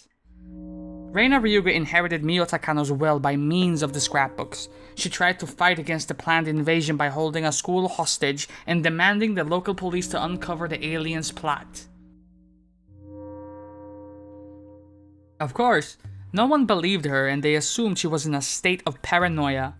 Back then, people assumed that Reina Ryugu took Mio Takano's delusions seriously and was motivated to commit a poorly executed crime. When she held the school hostage, Reina Ryugu told local police that the alien was controlling the three families and that it was plotting bioterrorism on a massive scale. And the very next day, the great Hinamizawa disaster occurred. まさかそりゃ偶然じゃないんですか？わからない。偶然ではないと思う連中に言わせると、その後の自衛隊による封鎖はおかしなことだらけらしい。例えばこの沼の埋め立てが一例だ。そして埋め立てる前に明らかに通常の地質調査とは異なる秘密の調査を行っていたとされていて、否定派はそれを単にガスの発生地なので危険に備えて立ち入りを制限していただけだと主張するんだがね。それは多分否定派の言うのが正しいんじゃないかと思いますね。他にも異常に長かった封鎖期間も疑惑の目が向けられている。近年に起こった離島の火山ガス災害の例を見ても分かるように、Hinamizawaのケースは例外中の例外のケースのはずなのに、あのケースは島民が帰島を強く希望したからと聞いています。Hinamizawaには帰る人がそもそもいないんだから、十分安全が確認できるまでたっぷり期間を置いただけなのでは。あとこんな話もあるぞ。Hinamizawaを封鎖していた自衛隊員たちは定期的に血を抜かれての厳密な検査を受けていたといい、何らかの結果によって自他ともに理解できない理由で任務を解かれることがあったという。それは実は細菌感染の陽性反応を見るもので、自衛隊員たちをとどまらせることによる何らかの人体実験だったとささやかれているらしい。それはやはりガスが湧き出す危険性があっただけに、健康管理には気を使ったということでしょう。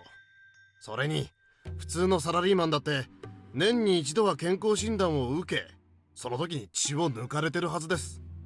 まあ君の言うことももっともだと思う。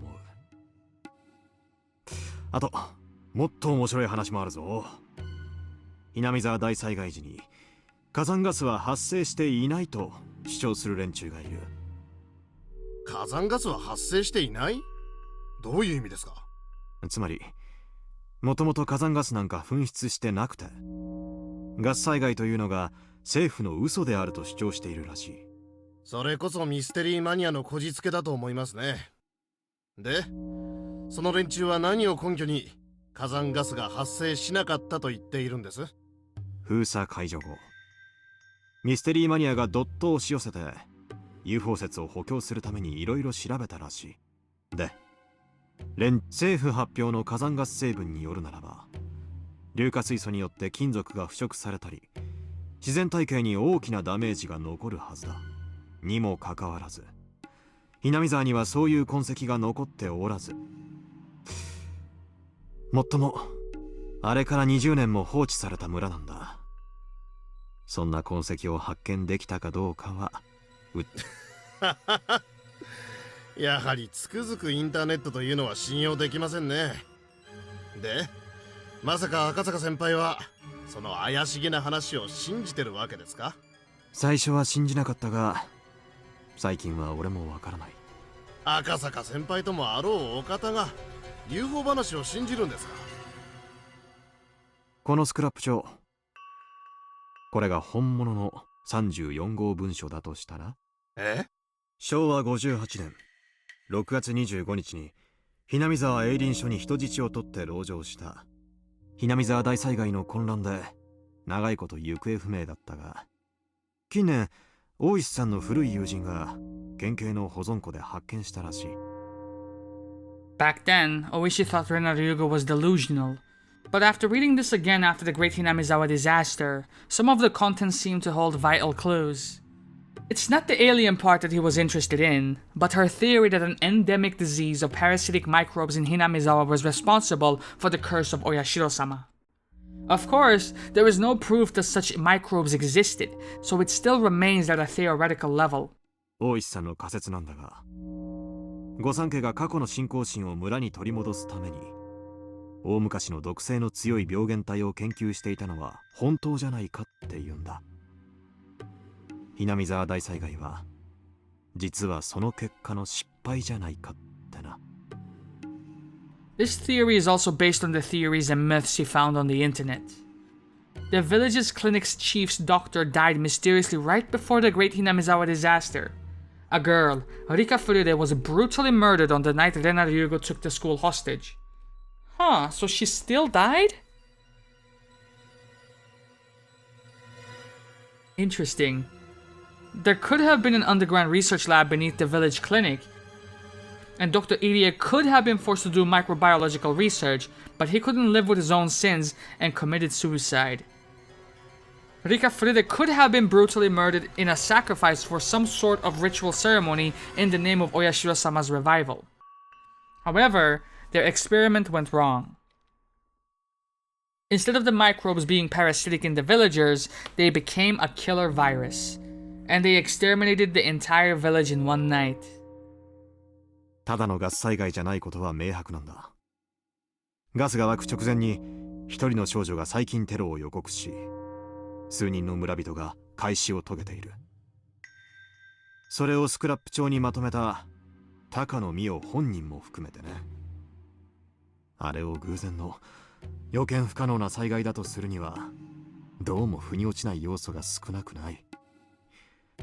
この34号文書を読めばそれらは明らかにはっきりしてくる。じゃあhinamizawa大災害は自然災害ではなく細菌テロ。 In the modern era, everyone in Japan knows about the shocking incident where a doomsday cult created a nerve gas, sarin, and unleashed it for the purposes of mass murder. But in the 80s, the idea of a single cult being able to carry out such an act of terrorism did not even cross our minds. その後の自衛隊の長い封鎖は、その殺人ウイルスを調査するためではないかと囁かれているんだが。UFO に乗った宇宙人がって話よりはカルト集団がって方が近年は信憑性がありますからね。本当に UFO が墜落した可能性もあるかもしれないな。竜宮レイナが人質籠城時に出した要求の筆頭は鬼が淵。バカバカしい。それがバカバカしいか調べたくても見ろ。沼はコンクリートで数メートルの厚さで固められ確かめる術もない。地質学的にはガスを防ぐ効果は何も期待できないはずも。赤坂先輩がそれを立証するにはあとはここの住民の生き残りを見つけて体内からその特殊な病原体ってやつを見つけ出すほか。それも致命的だ。hinamizawa大災害後のhinamizawa出身者に対する魔女狩りのせいで今や出身者の存在は不明だ。彼らは名乗りなどあげまい。Right after the disaster, some people who were from Hinamizawa started displaying erratic behavior. When they started dying mysteriously and committing suicide in strange ways, people got scared of them and chased them out of their neighborhoods. The government was practically useless in protecting their privacy at the time, so the former residents of Hinamizawa lied about where they were from and have kept it that way since. じゃあお手上げじゃないですか。それでも諦めないのが刑事魂ってもんだよ。あれが自然災害じゃなかったっていう状況証拠はいくらでもあるんだ。何か一つの具体的証拠が見つかれば、芋づる式に全てを白日のもとにさらせるかもしれない。まあ、あれから20年経過してますからね。真相はあまりに遠い闇の中かもしれません。そうだな。21世紀の今頃になってここを訪れても何も分かりはしないのかもな。What happened in Hinamizawa in June 1983? The only factual evidence that I had was that Mio Takano mysteriously died and left her scrapbook predicting a bio-terrorist attack. A young girl took a school hostage to make people listen to this prediction, but no one took it seriously. The chief doctor of the village clinic committed suicide. People believed that a little girl, Rika Furude, was a reincarnation of Oyashiro-sama and she was brutally murdered. So perhaps, next arc, we explore the death of Rika Furude. And on the last arc, we explore the suicide of Dr. Irie. What was the truth behind this scrapbook? Was it written to reveal a huge conspiracy? Or was it just a bunch of delusions written by an occult maniac? If the contents of the scrapbook were true, the disaster could have been avoided if we had heeded the warnings of one girl. If they weren't true, then who created the disaster to follow the scenario of the scrapbook? After the sarin nerve gas incident, the words mind control came into the spotlight.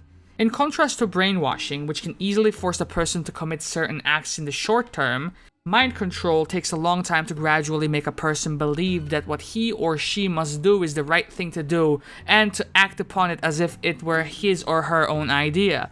It's a form of character alteration which is far more serious than brainwashing.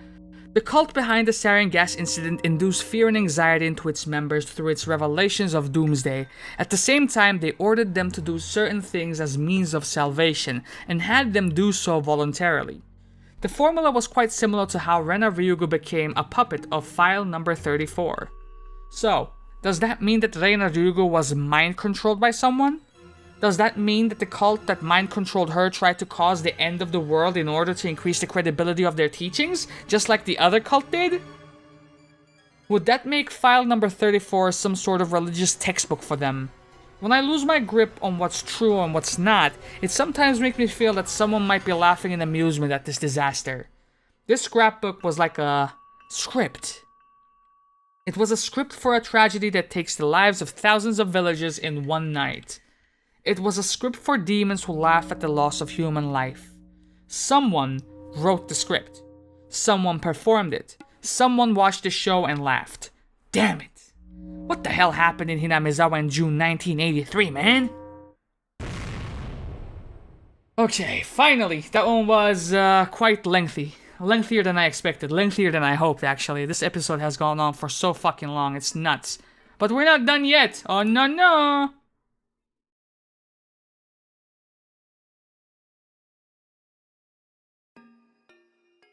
Hello, my name is Ryokishi07. I hope you enjoyed playing Higurashi When They Cry Chapter 6 Tsumihoroboshi! There are several themes I wanted to write in this chapter, but I would like to talk about one of them here. It's about the denial of murder. This is something I had to write sooner or later, since this is a novel about serial murders. There are two means that youngsters in particular use these days to solve problems, which are murder and suicide. When we feel stress, we choose to either get rid of the source of the stress or to get away from it. Let's say you're bullied by a kid at school. You have two ways to solve the problem. You choose to either get rid of the kid from your current environment or to get away from the environment itself. Usually bullies are stronger and have their underlings, so you don't stand a chance alone to get rid of them. It's also not easy to switch classes or to quit school, so you can't easily get away from the situation. As a result, the situation gets worse day by day, and your stress urges you to solve the problem immediately. And you come up with murder or suicide as easy solutions. If suicide is considered defeat, you would want to consider murder. I feel like there are many people who think that way. However, if you actually committed a murder, it wouldn't be easy to pay for the sin. I believe murderers know that well too. But you really hate the bully who pushed you to the limit where you have no choice but to kill him. So with a determination that turns your entire life upside down, you commit murder. But if you have such strong determination, there have to be more ways to take than opting for murder, which should be the last resort. You can talk to your friends. If that doesn't work, you can talk to your family. If that doesn't work, you can talk to your teacher. If that doesn't work, then what? There have to be more ways. If you have the determination to give up on your life by committing murder, there have to be more ways. Our modern era is better than any era before it. There are many hotlines that you can call to talk to someone. Even if you don't have any friends or family, there are many places you can go for help. The people who will answer the phone aren't amateurs. They are volunteers, but they're also veterans who have worked as social workers or juvenile counselors for a long time. I can assure you that they have more social experience and passion than your parents do. People who work to help people for free can't be bad people. If you feel like you have no choice but to kill the bully or commit suicide, please try to call those hotlines. People who think it's useless to talk to others usually haven't really talked to anyone. Have the courage to call. There will be somebody you can completely rely on at the other end of the line. Don't keep it to yourself, talk to somebody. Ryokushi07 wrote such a long story just to tell you this. He must be a very poor writer. So Ryokushi07 wants to talk to you all, rather than worrying all by himself. How can I write even more entertaining stories?